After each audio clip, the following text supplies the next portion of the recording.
শ্যামপুর গ্রামে সেদিন নন্দ উৎসব। পাশের গ্রামে আমার মামা বাড়ি। চৌধুরী বাড়ির উৎসবে আমার মামার বাড়ির সকলের সঙ্গে আমারও নিমন্ত্রণ ছিল। গ্রামের ভদ্রলোকেরা একটা শতরঞ্জি পেতে বৈঠকখানায় বসে আসর জমিয়েছেন।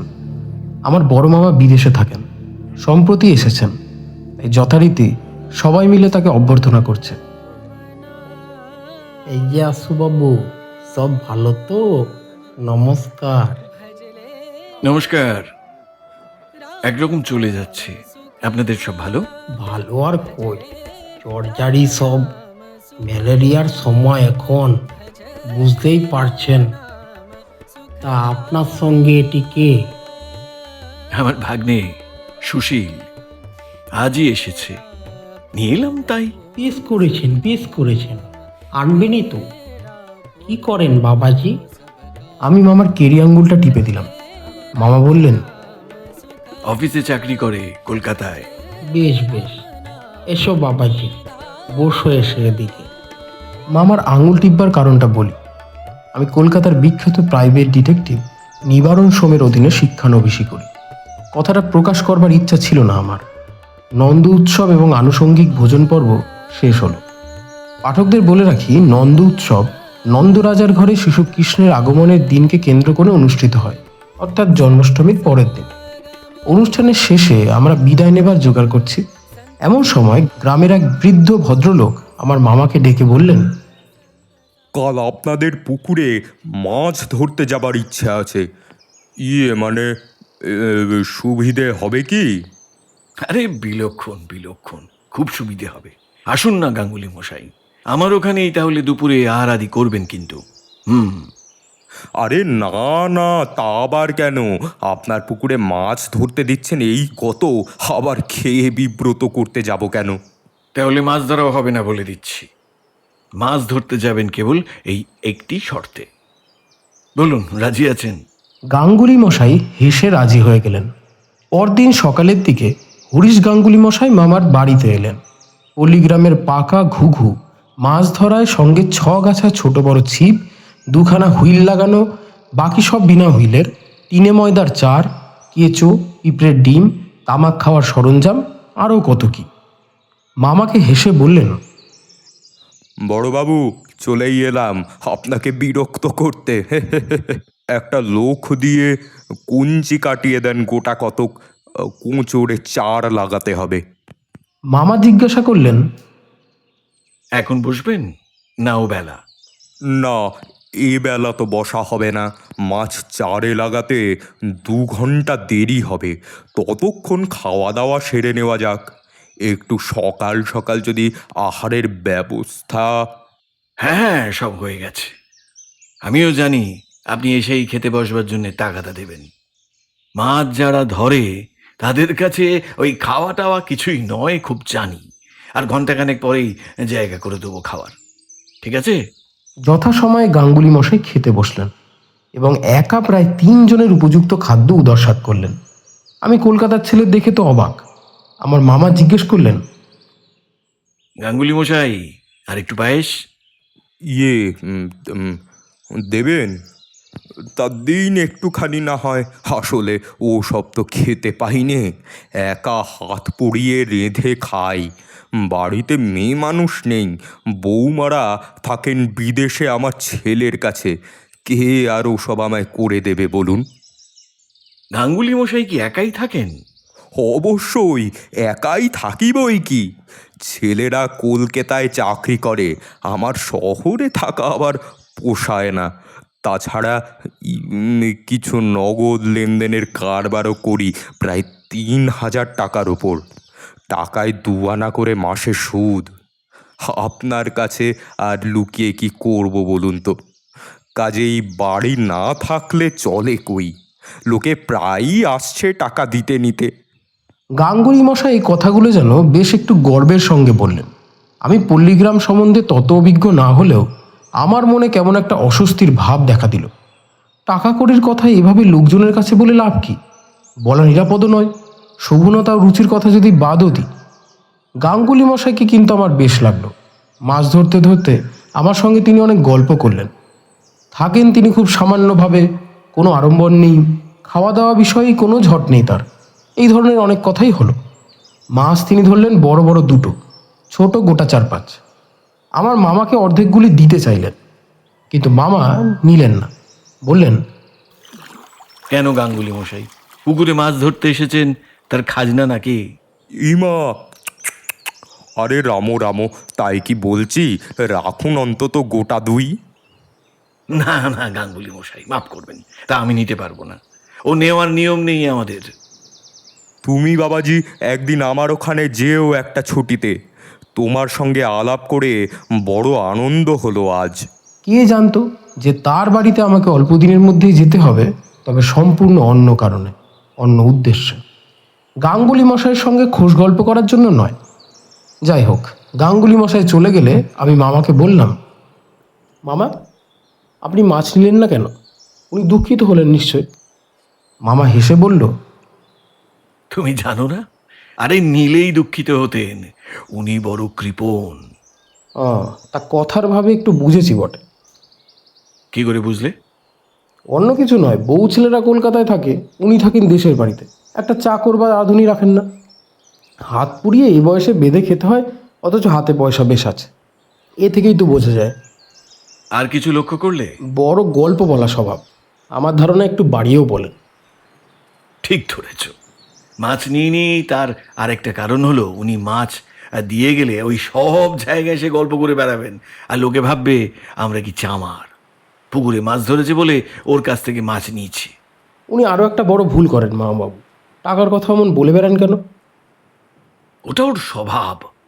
সর্বত্রই ওই করবেন, যেখানে বসবেন সেখানেই টাকার গল্প করেও আসছেন আজ বহুদিন। দেখাতে চান হাতে ওই 2 পয়সা আছে। আমার মনে হয় ও স্বভাবটা ভালো নয়, বিশেষ করে এইসব পাড়া গায়ে। আপনি সাবধান করে দেন না কেন? না না, তুমি ওকে জানো না, বড্ড একগুঁয়ে। কথা তো শুনবেনই না, আরও ভাববেন নিশ্চয়ই আমার কোনো মতলব আছে। আমি সেদিন কলকাতায় চলে এলাম বিকেলের ট্রেনে। আমার বস নিবারণ বাবু লিখেছেন খুব শিগগির আমায় একবার এলাহাবাদে যেতে হবে, বিশেষ একটা জরুরি কাজে। অফিসে যেতেই খবর পেলাম তিনি আর একটা কাজে 2 দিনের জন্য পাটনা গিয়েছেন, আর আমার এলাহাবাদ যাবার খরচের টাকা ও একখানা চিঠি রেখে গিয়েছেন তার টেবিলের ড্রয়ারের মধ্যে। আমার কাছে তার ড্রয়ারের চাবি থাকে।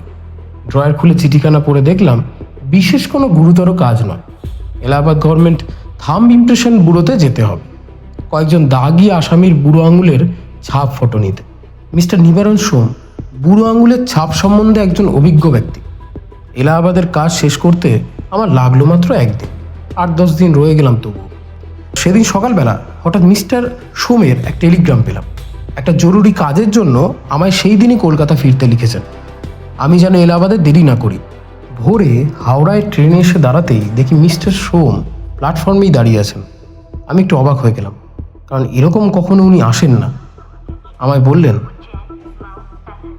সুশীল, তুমি আজই মামার বাড়ি যাও।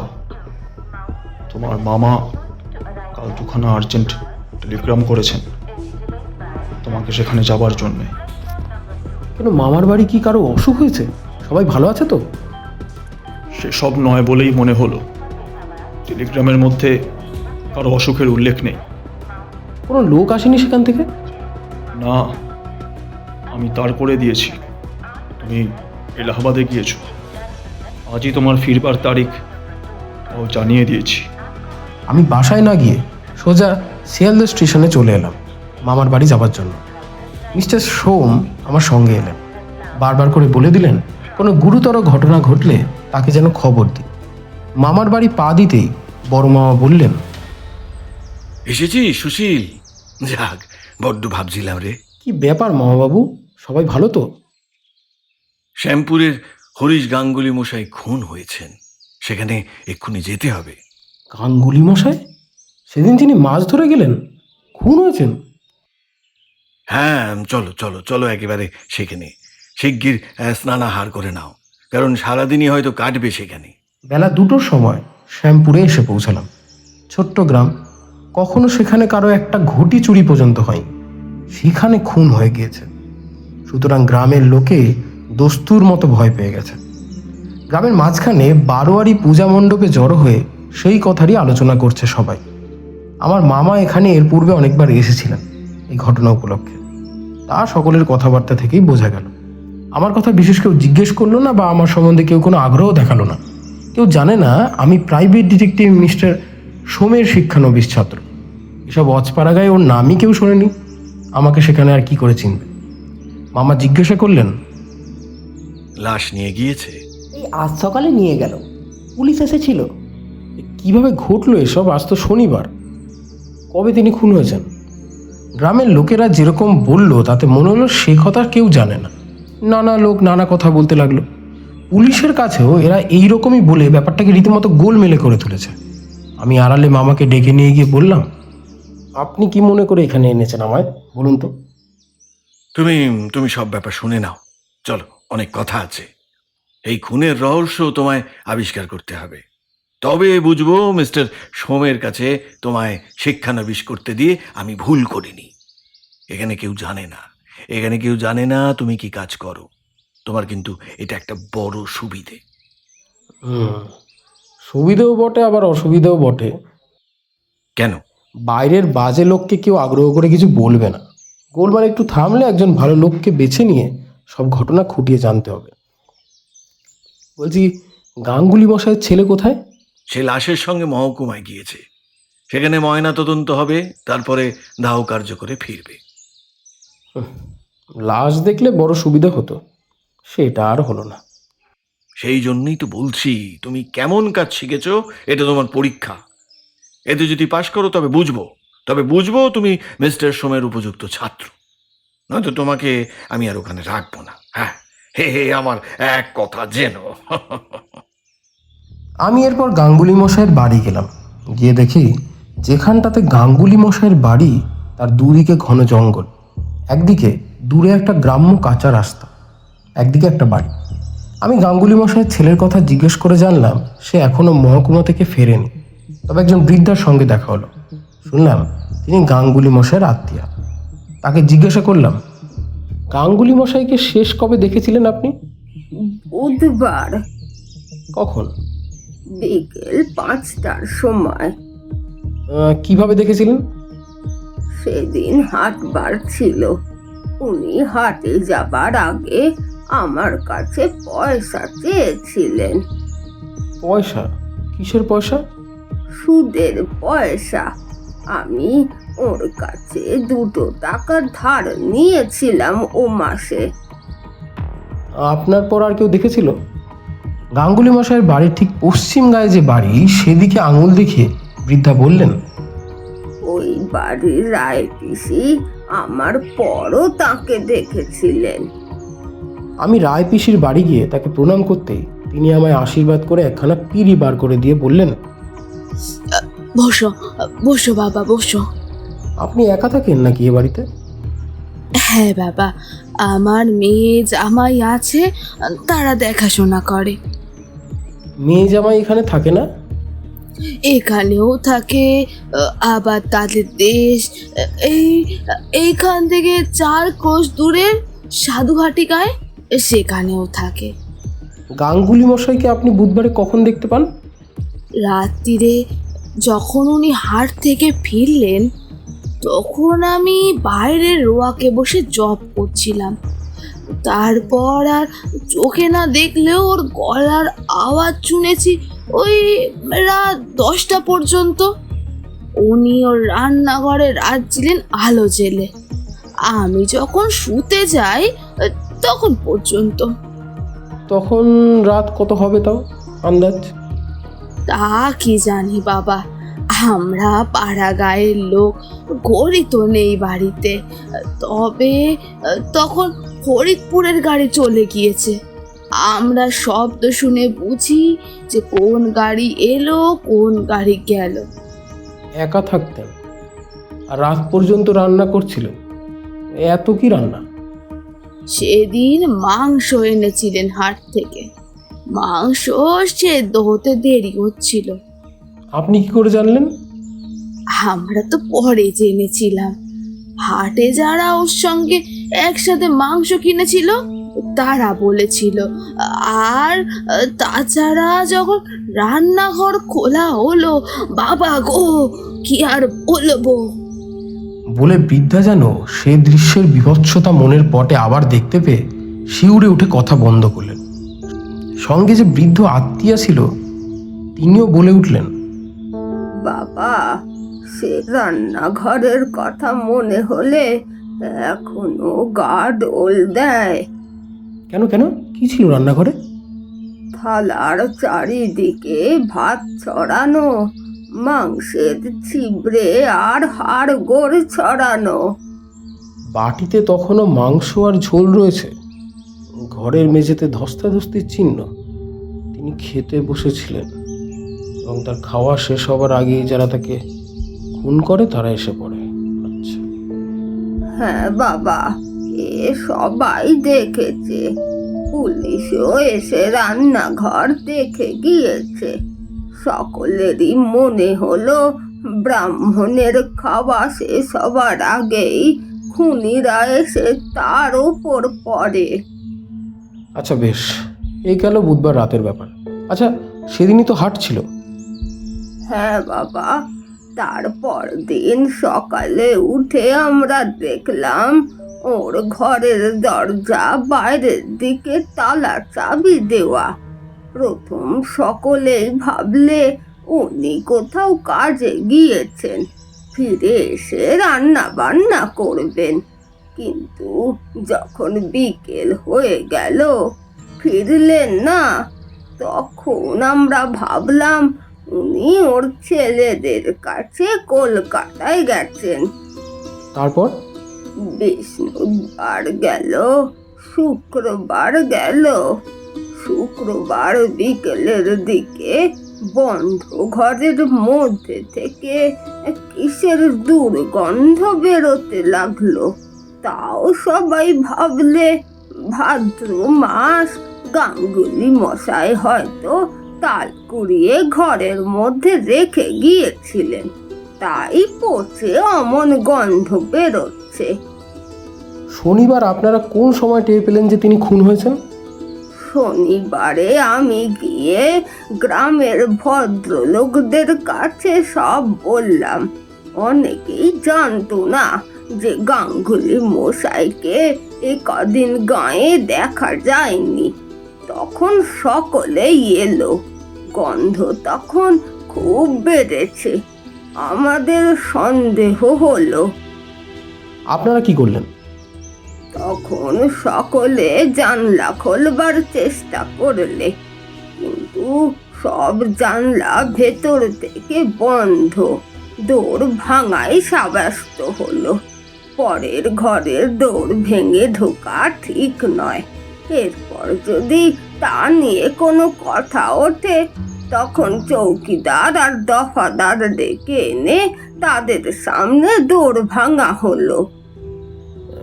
কি দেখা গেল? দেখা গেল তিনি ঘরের মধ্যে মরে পড়ে আছেন। মাথায় ভারী জিনিস দিয়ে মারার দাগ, মেঝে খুঁড়ে রাশিকৃত মাটি বার করা, ঘরের বাক্স পেঁটরা সব ভাঙা, ডালা খোলা, সব তছনছ করেছে জিনিসপত্র। তারপর ওর ছেলেদের টেলিগ্রাম করা হলো। এছাড়া আর কিছু আপনারা জানেন না? না বাবা, আর আমরা কিছু জানি নে। রায় পিসিকে জিজ্ঞাসা করলাম, বলছি রাত্রে কোনো রকম শব্দ শুনেছিলেন গাঙ্গুলি মশাইয়ের বাড়ি থেকে?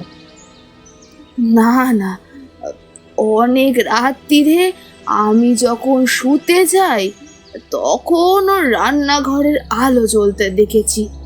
আমি ভাবলাম গাঙ্গুলি মশাই আজ এখনো রান্না করছেন। কেন এরকম ভাবলেন কেন? এত রাত পর্যন্ত তো উনি রান্নাঘরে থাকেন না। সকাল সকালই রাত্রিরে খাবার খেয়ে শুয়ে পড়েন।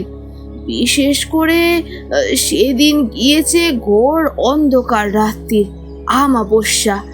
তারপর টিপ টিপ বৃষ্টি পড়তে শুরু হয়েছিল সন্ধে থেকে।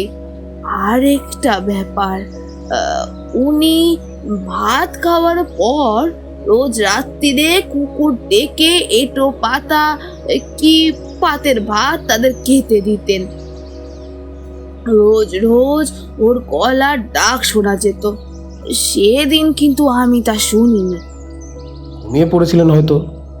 না বাবা, বুড়ো মানুষ সহজে ঘুম আসে না, চুপ করে শুয়ে থাকি বিছানায়। সেদিন ওর কুকুরকে ডাক দেওয়ার আওয়াজটা আমার কিন্তু কানে যায়নি। ভালো করে জেরা করার ফল অনেক সময় বড় চমৎকার হয়। মিস্টার সোম প্রায় বলেন, লোককে বারবার করে প্রশ্ন জিজ্ঞেস করবে যা হয়তো তার মনে নেই, বা খুঁটিনাটির ওপর সে তত জোর দেয়নি, অথচ তোমার জেরায় তা তারও মনে পড়বে। সত্য বার হয়ে আসে অনেক সময় ভালো জেরার গুণে।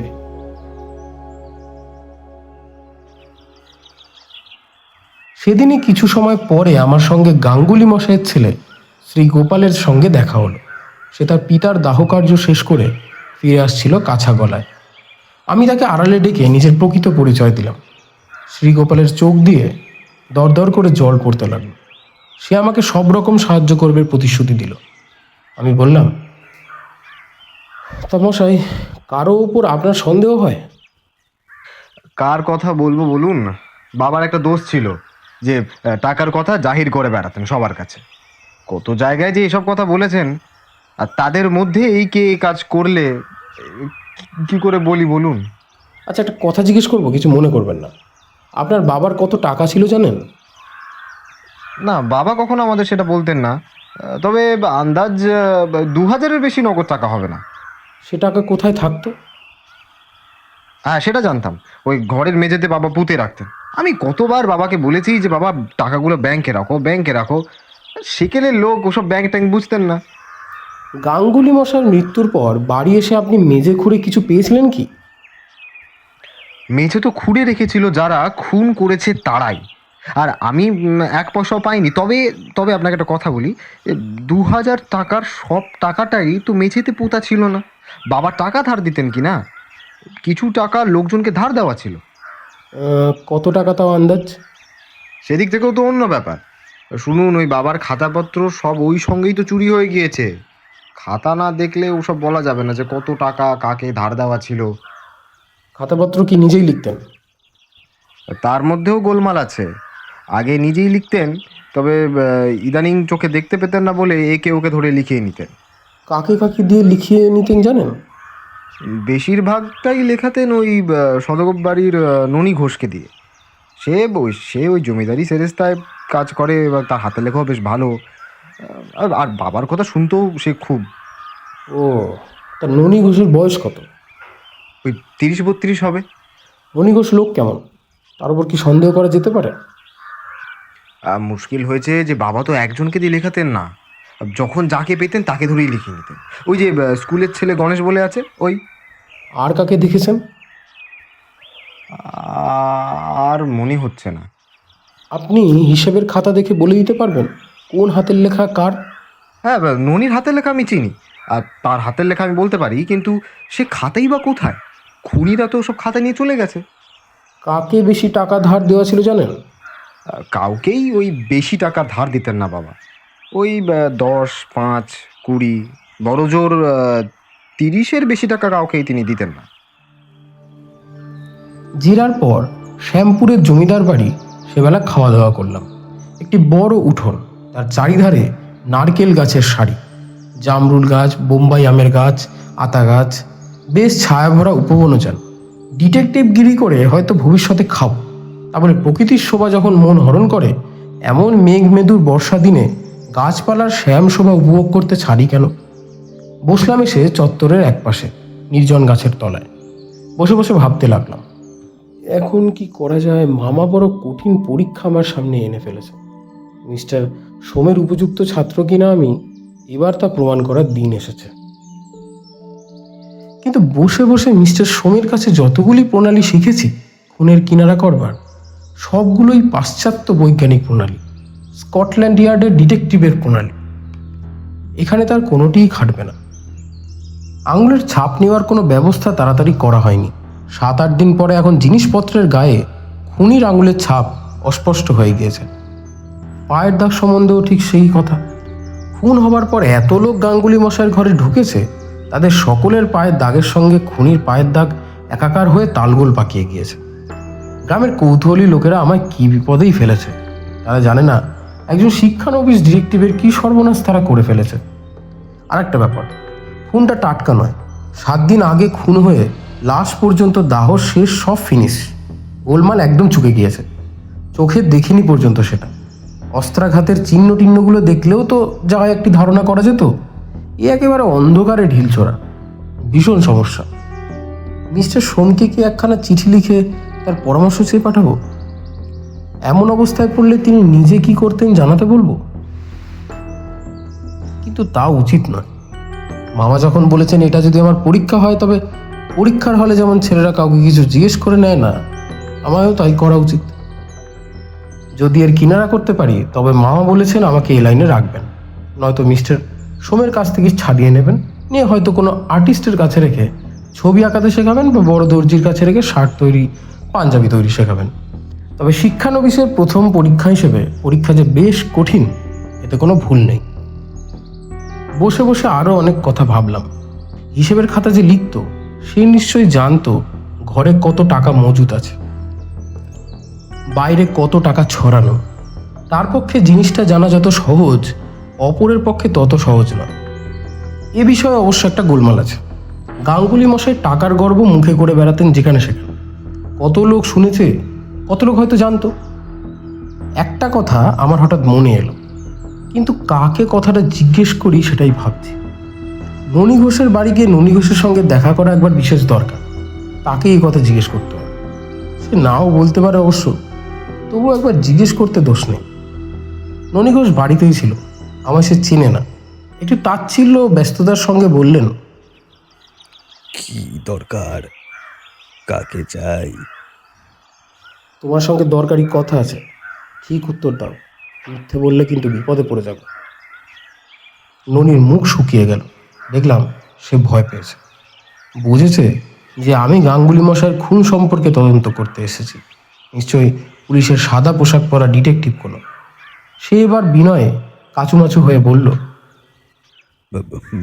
বাবু বাবু, যা জিজ্ঞেস করবেন করুন। গাঙ্গুলি মশাইয়ের খাতা তুমি লিখতে? তা তা মানে ওই আর কি, মানে আমিও 2-1 দিন লিখেছি। আর ওই গণেশ বলে একটা স্কুলের ছেলে আছে, তাকে দিয়েও। স্কুলের ছেলের কথা হচ্ছে না, তুমি লিখতে কিনা বলো। আগে আগে লিখতাম বাবু। কতদিন লিখছো? মিথ্যে কথা বললে কিন্তু ধরা পড়ে যাবে, ঠিক করে বলবে। প্রায় লিখতাম, মানে এই ধরুন 2 বছর ধরে লিখছি। আর কে লিখতো? ওই যে স্কুলের ছেলে গণেশ। তার কথা ছাড়ো, তার বয়স কত? 15-16 হবে। আর কে লিখতো? আর সরফরাজ তরফদার লিখতো। সে এখন সরফরাজ তরফদারের বয়স কত, কি করতো? সে এখন মারা গেছে। বাদ দাও সে কথা। কতদিন মারা গিয়েছে? 2 বছর হবে। এইবার একটা কথা জিজ্ঞেস করি, গাঙ্গুলি মশাইয়ের কত টাকা বাইরে ছিল জানো? প্রায় 1,200। ধ্যাৎ, মিথ্যে বলো না। খাতা পুলিশের হাতে পড়েছে, মিথ্যে বললে কিন্তু মারা যাবে। না বাবু মিথ্যা বলিনি। 2,000 হবে। ঘরে মজুদ কত ছিল? তা জানি রে। আবার বাজে কথা, ঠিক বলো। বাবু, আমায় মেরেই ফেলুন আর যাই করুন, মজুদ টাকা কত তা আমি কি করে বলবো? গাঙ্গুলি মশাই আমায় সে টাকা দেখায়নি তো। আর খাতায় মজুদ তবিয়ত লেখা থাকতো না। একটা আন্দাজ তো আছে, তোমার কত মনে হয়? আন্দাজ মোটামুটি 700-800 টাকা। কি করে আন্দাজ করলে?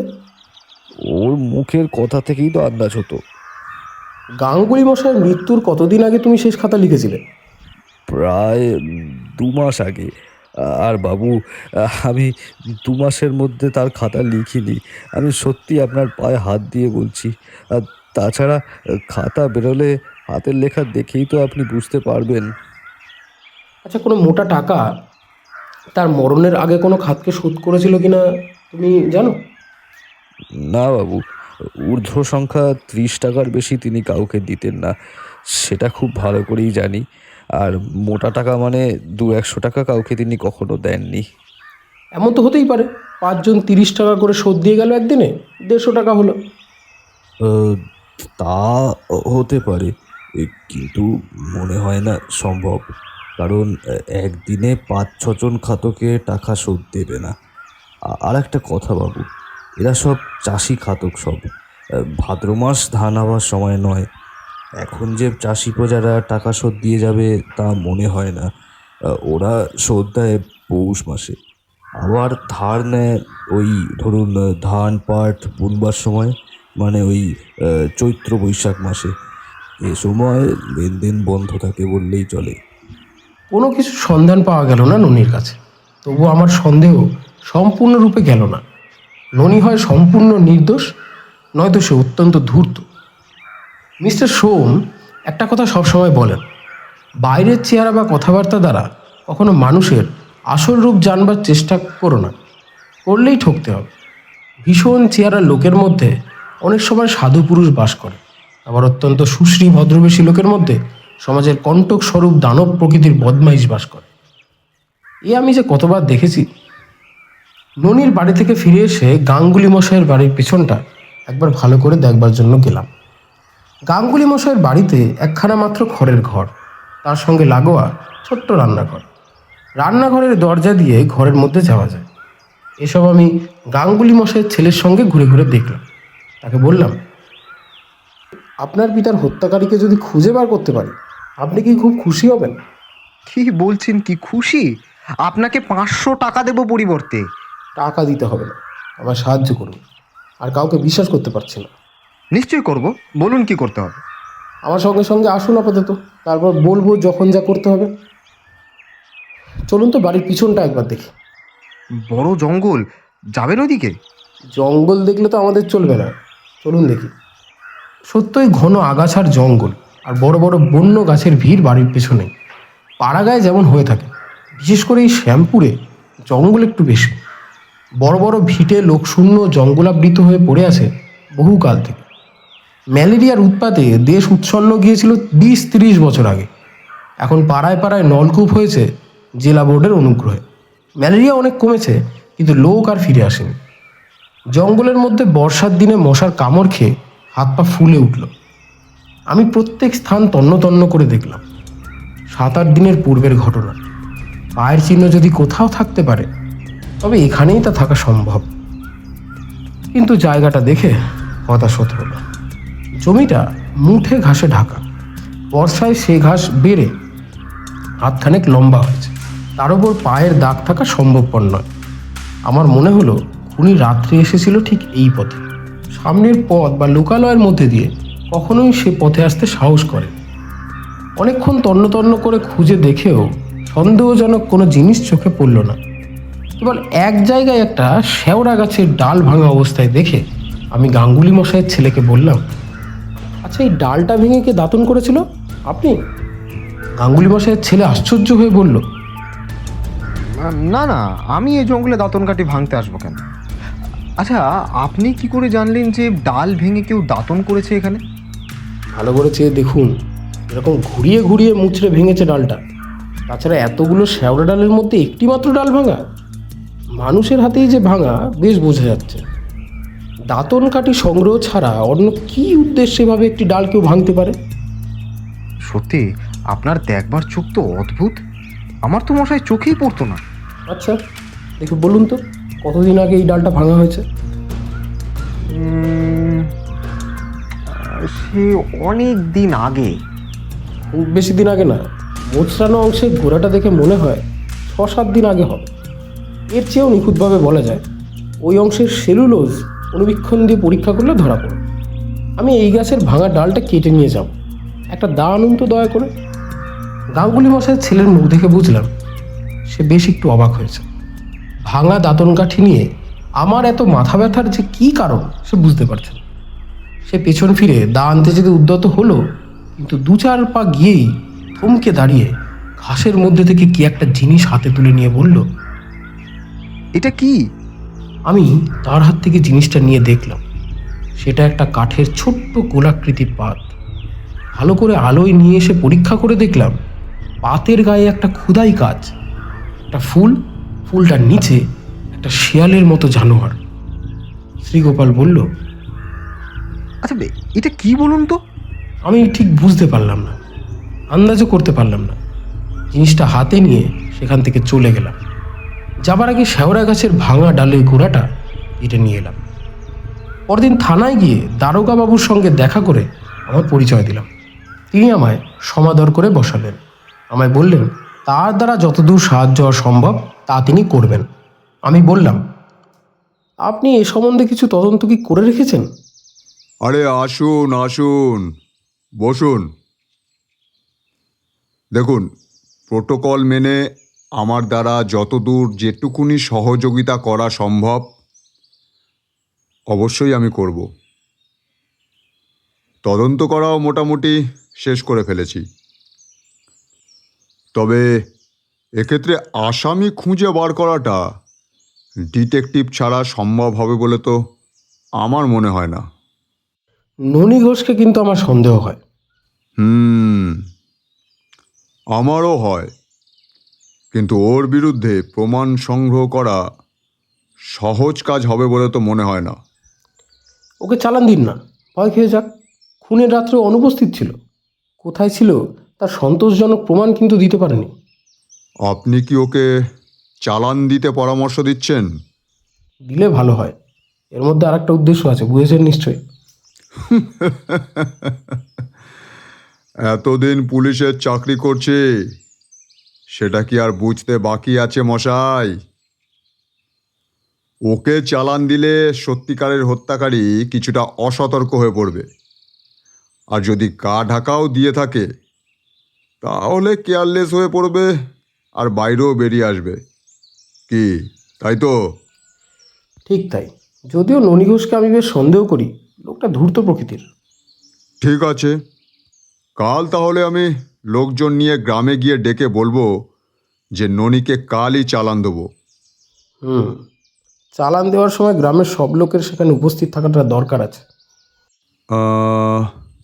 দাঁড়ান দাঁড়ান দাঁড়ান, আমার হঠাৎ একটা কথা মনে পড়ে গেল। আপনাকে একটা জিনিস দেখানোর আছে। হিসেবের খাতার একখানা পাতা সেদিন কুড়িয়ে পেয়েছিলাম গাঙ্গুলি মশাইয়ের ঘরে। এই নিন, এই পাতাখানা একবার ভালো করে চোখ বুলিয়ে দেখুন।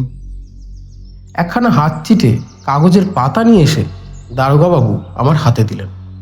আমি হাতে নিয়ে বললাম, এ তো ননীর হাতের লেখা নয়।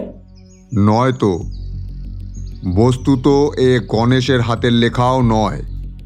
সরফরাজ তরফদারেরও নয়, কারণ সে মারা যাওয়ার পরে লেখা। তারিখ দেখুন। তবে এটা বলতে পারি, খুনের অনেক দিন আগেই এ লেখা হয়েছে।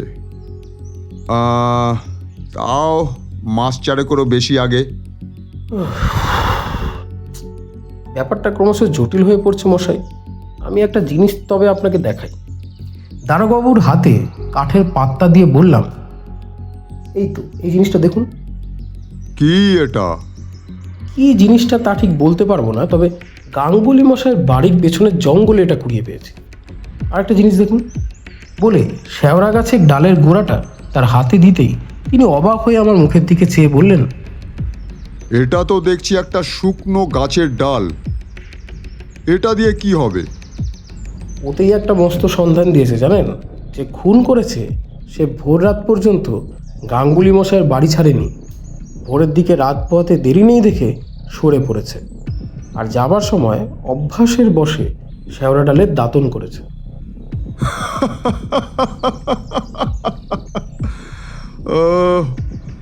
আপনারা তো দেখছি যে মশাই স্বপ্ন রাজ্যে বাস করেন। হ্যাঁ, আরে এত কল্পনা করে কি পুলিশের কাজ চলে? হ্যাঁ, কোথায় একটা দাঁতন কাঠির ভাঙা গোড়া পেয়েছেন, সেটা নিয়ে। আমি জানি আমার গুরু মিস্টার সোম একবার একটা ভাঙা দেশলাইয়ের কাঠিকে সূত্র করে আসামি পাকড়েছিলেন। দারোগাবাবু হাসতে হাসতে বললেন, তা বেশ তো, আপনিও ধরুন না দাঁতন কাঠি থেকে। আমার আপত্তি কি? হ্যাঁ? যদি আমি এটাকে এত প্রয়োজনীয় মনে না করতাম তবে এটা এতদিন সঙ্গে নিয়ে কি বেড়াই? যে দুটো জিনিস পেয়েছি তাদের মধ্যে পরস্পর সম্বন্ধ আছে, এই আমার বিশ্বাস।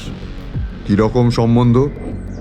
যে দাঁতন কাঠি ভেঙেছে, কাঠের যে পাতখানা দেখছেন সেটা তার বা তাদের দলের লোকেদেরই হবে। দাঁড়ান দাঁড়ান দাঁড়ান, পাত? কিসের পাত? সে কথা পরে বলবো। আর একটা সন্ধান দিয়েছে এই দাঁতন কাঠিটা। আবার কি সন্ধান দিল? দোষীর বা দোষীর দলে কারো দাঁতন করবার অভ্যাস আছে। দাঁতন করবার যার প্রতিদিনের অভ্যাস নেই, সে এরকম দাঁতন নিপুণভাবে মোচড় দিয়ে ভাঙতে জানবে না। এবং সম্ভবত সে বাঙালি এবং পল্লী গ্রামবাসী। হিন্দুস্তানিরা দাঁতন করে, কিন্তু দেখবেন তারা শেওড়া ডালের দাঁতন করতে জানে না। তারা নিম বা বাবলা গাছের দাঁতন কাঠি ব্যবহার করে সাধারণত। এই লোকটা বাঙালি, এ বিষয়ে কোনো ভুল নেই।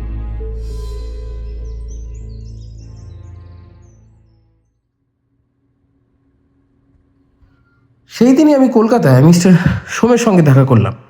শেওড়া ডালের গোড়াটা আমি তাকে দেখাইনি, কাঠের পাতটা তার হাতে দিয়ে বললাম, এটা কি বলে আপনি মনে করেন? এটা তুমি কোথায় পেলে?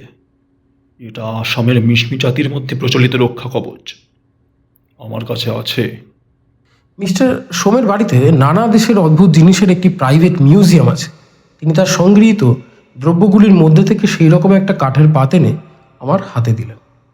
আমি বললাম, কিন্তু আপনারটা একটু বড়। চিহ্নটা একই, ফুল আর শেয়াল। এটা ফুল নয়, নক্ষত্র, দেবতার প্রতীক। আর নিচে উপাসনাকারী মানুষের প্রতীক, পশু। কোন দেশের জিনিস বললেন? নাগা পর্বতের নানা স্থানে এ কবচ প্রচলিত, বিশেষ করে ডিব্রু সাদিয়া অঞ্চলে। এই শেওড়া ডালটা কদিনের ভাঙা বলে মনে হয় আপনার? ভালো করে দেখে নি, বসো। সেটা নিয়ে ঘরের মধ্যে ঢুকে একটু পরে ফিরে এসে বললেন, 8-9 দিন আগে ভাঙা। আমি তার কাছ থেকে বিদায় নিয়ে চলে এলাম। আমার মনে একটা বিশ্বাস ক্রমশ দৃঢ়তর হয়ে উঠছে। গাঙ্গুলি মশাইকে খুন করতে এবং খুনের পরে তার ঘরের মধ্যে খুঁড়ে দেখতে খুনির লেগেছিল সারা রাত। যুক্তির দিক থেকে হয়তো এর অনেক দোষ বার করা যাবে, কিন্তু আমি অনেক সময় অনুমানের উপর নির্ভর করে অগ্রসর হয়ে সত্যের সন্ধান পেয়েছি। যদিও ননী ঘোষকে আমি এখনো রেহাই দিইনি, শ্যামপুরে ফিরেই আমি আবার তার সঙ্গে দেখা করলাম। আমায় দেখে ননীর মুখ শুকিয়ে গেল, তাও আমার চোখ এড়ালো না। বললাম, শোনো ননী, আবার এলাম তোমায় জ্বালাতে, কতগুলি কথা জিজ্ঞেস করবো। আগে বলুন। গাঙ্গুলি মশাই যেদিন খুন হন সে রাত্রে তুমি কোথায় ছিলে? আগে বলো কোথায় ছিলে? বাড়ি ছিলে না তো? আগে আগে না না না, সন্ধেবেলা শ্বশুর বাড়ি যেতে যেতে সেদিন ওই দেবনাথপুরের হাটতলায় রাত কাটাই। তো দেখেছে তোমায়? আগে তা যদিও দেখেনি। কেন দেখেনি? রাত হয়ে গেল, ওখানে আশ্রয় নিয়েছিলাম, তখন কেউ সেখানে ছিল না। কেন খেয়াঘাট পার হওনি দেবনাথপুরে? হ্যাঁ বাবু, অনেক লোক একসঙ্গে পার হয়েছিল। বাড়ি কবে এসেছিলে? ওই শনিবার দুপুরবেলা। গাঙ্গুলি মশাই খুন হয়েছেন কার মুখে শুনলে? আগে গায়ে ঢুকেই মাঠে কাপালিদের মুখে শুনি। কার মুখে শুনেছিলে তার নামটা বলো।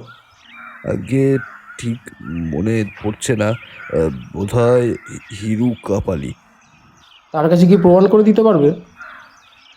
আগে ঠিক তো মনে নেই, যদি হিরু না হয়। ননির কথায় আমার সন্দেহ আরও বেশি হল। সে রাত্রেও ঘরে ছিল না, অথচ কোথায় ছিল তা পরিষ্কার প্রমাণও দিতে পারছে না। গোপনে সন্ধান নিয়ে আরও জানলাম উনি সম্প্রতি কলকাতায় গিয়েছিল, আজ 2 দিন হলো এসেছেন। ননিকে জিজ্ঞেস করে কোনো লাভ নেই, ও সত্যি কথা বলবে না। একটা কিছু কাণ্ড ঘটাচ্ছে তলে তলে, কিন্তু বোঝা যাচ্ছে না। 2 দিন পরে শ্রীগোপাল এসে আমায় খবর দিলে গ্রামের মহিন সাঁকড়াকে সে ডেকে এনেছে। আমার সঙ্গে দেখা করবে, বিশেষ কাজ আছে। মহিন সাঁকড়ার বয়স প্রায় 50-এর ওপর। নিতান্তই ভালো মানুষ, গ্রাম্য সাঁকড়া, ঘোর প্যাচ জানে না বলেই মনে হলো। শ্রীগোপালকে বললাম, একে কেন এনেছো? কি বলছে শুনুন। কি মহিন, ব্যাপার কি? বাবু, ননী ঘোষ আমার কাছ থেকে 11 ভরি সোনার তাবিজ আর হার তৈরি করে নিয়েছে। আজ থেকে 3-4 দিন আগে হবে। দাম কত? 27 টাকা করে ভরি, হিসাব করুন। টাকা নগদ দিয়েছিল? হ্যাঁ বাবু। সে টাকা তোমার কাছে আছে, নোট বা নগদ? নগদ টাকা নেই বাবু, তাই নিয়ে মহাজনের ঘর থেকে সোনা কিনে এনে গহনা করি। 2-1 টাকাও নেই? না বাবু। তোমার মহাজনের কাছে আছে? বাবু, রানাঘাটের শীতল পোদ্দারের দোকানে কত কত সোনা কেনা বেচা হচ্ছে দিনে, আমার সে টাকা তারা কি বসিয়ে রেখেছে? আমার সঙ্গে তুমি চলো রানাঘাট আজই।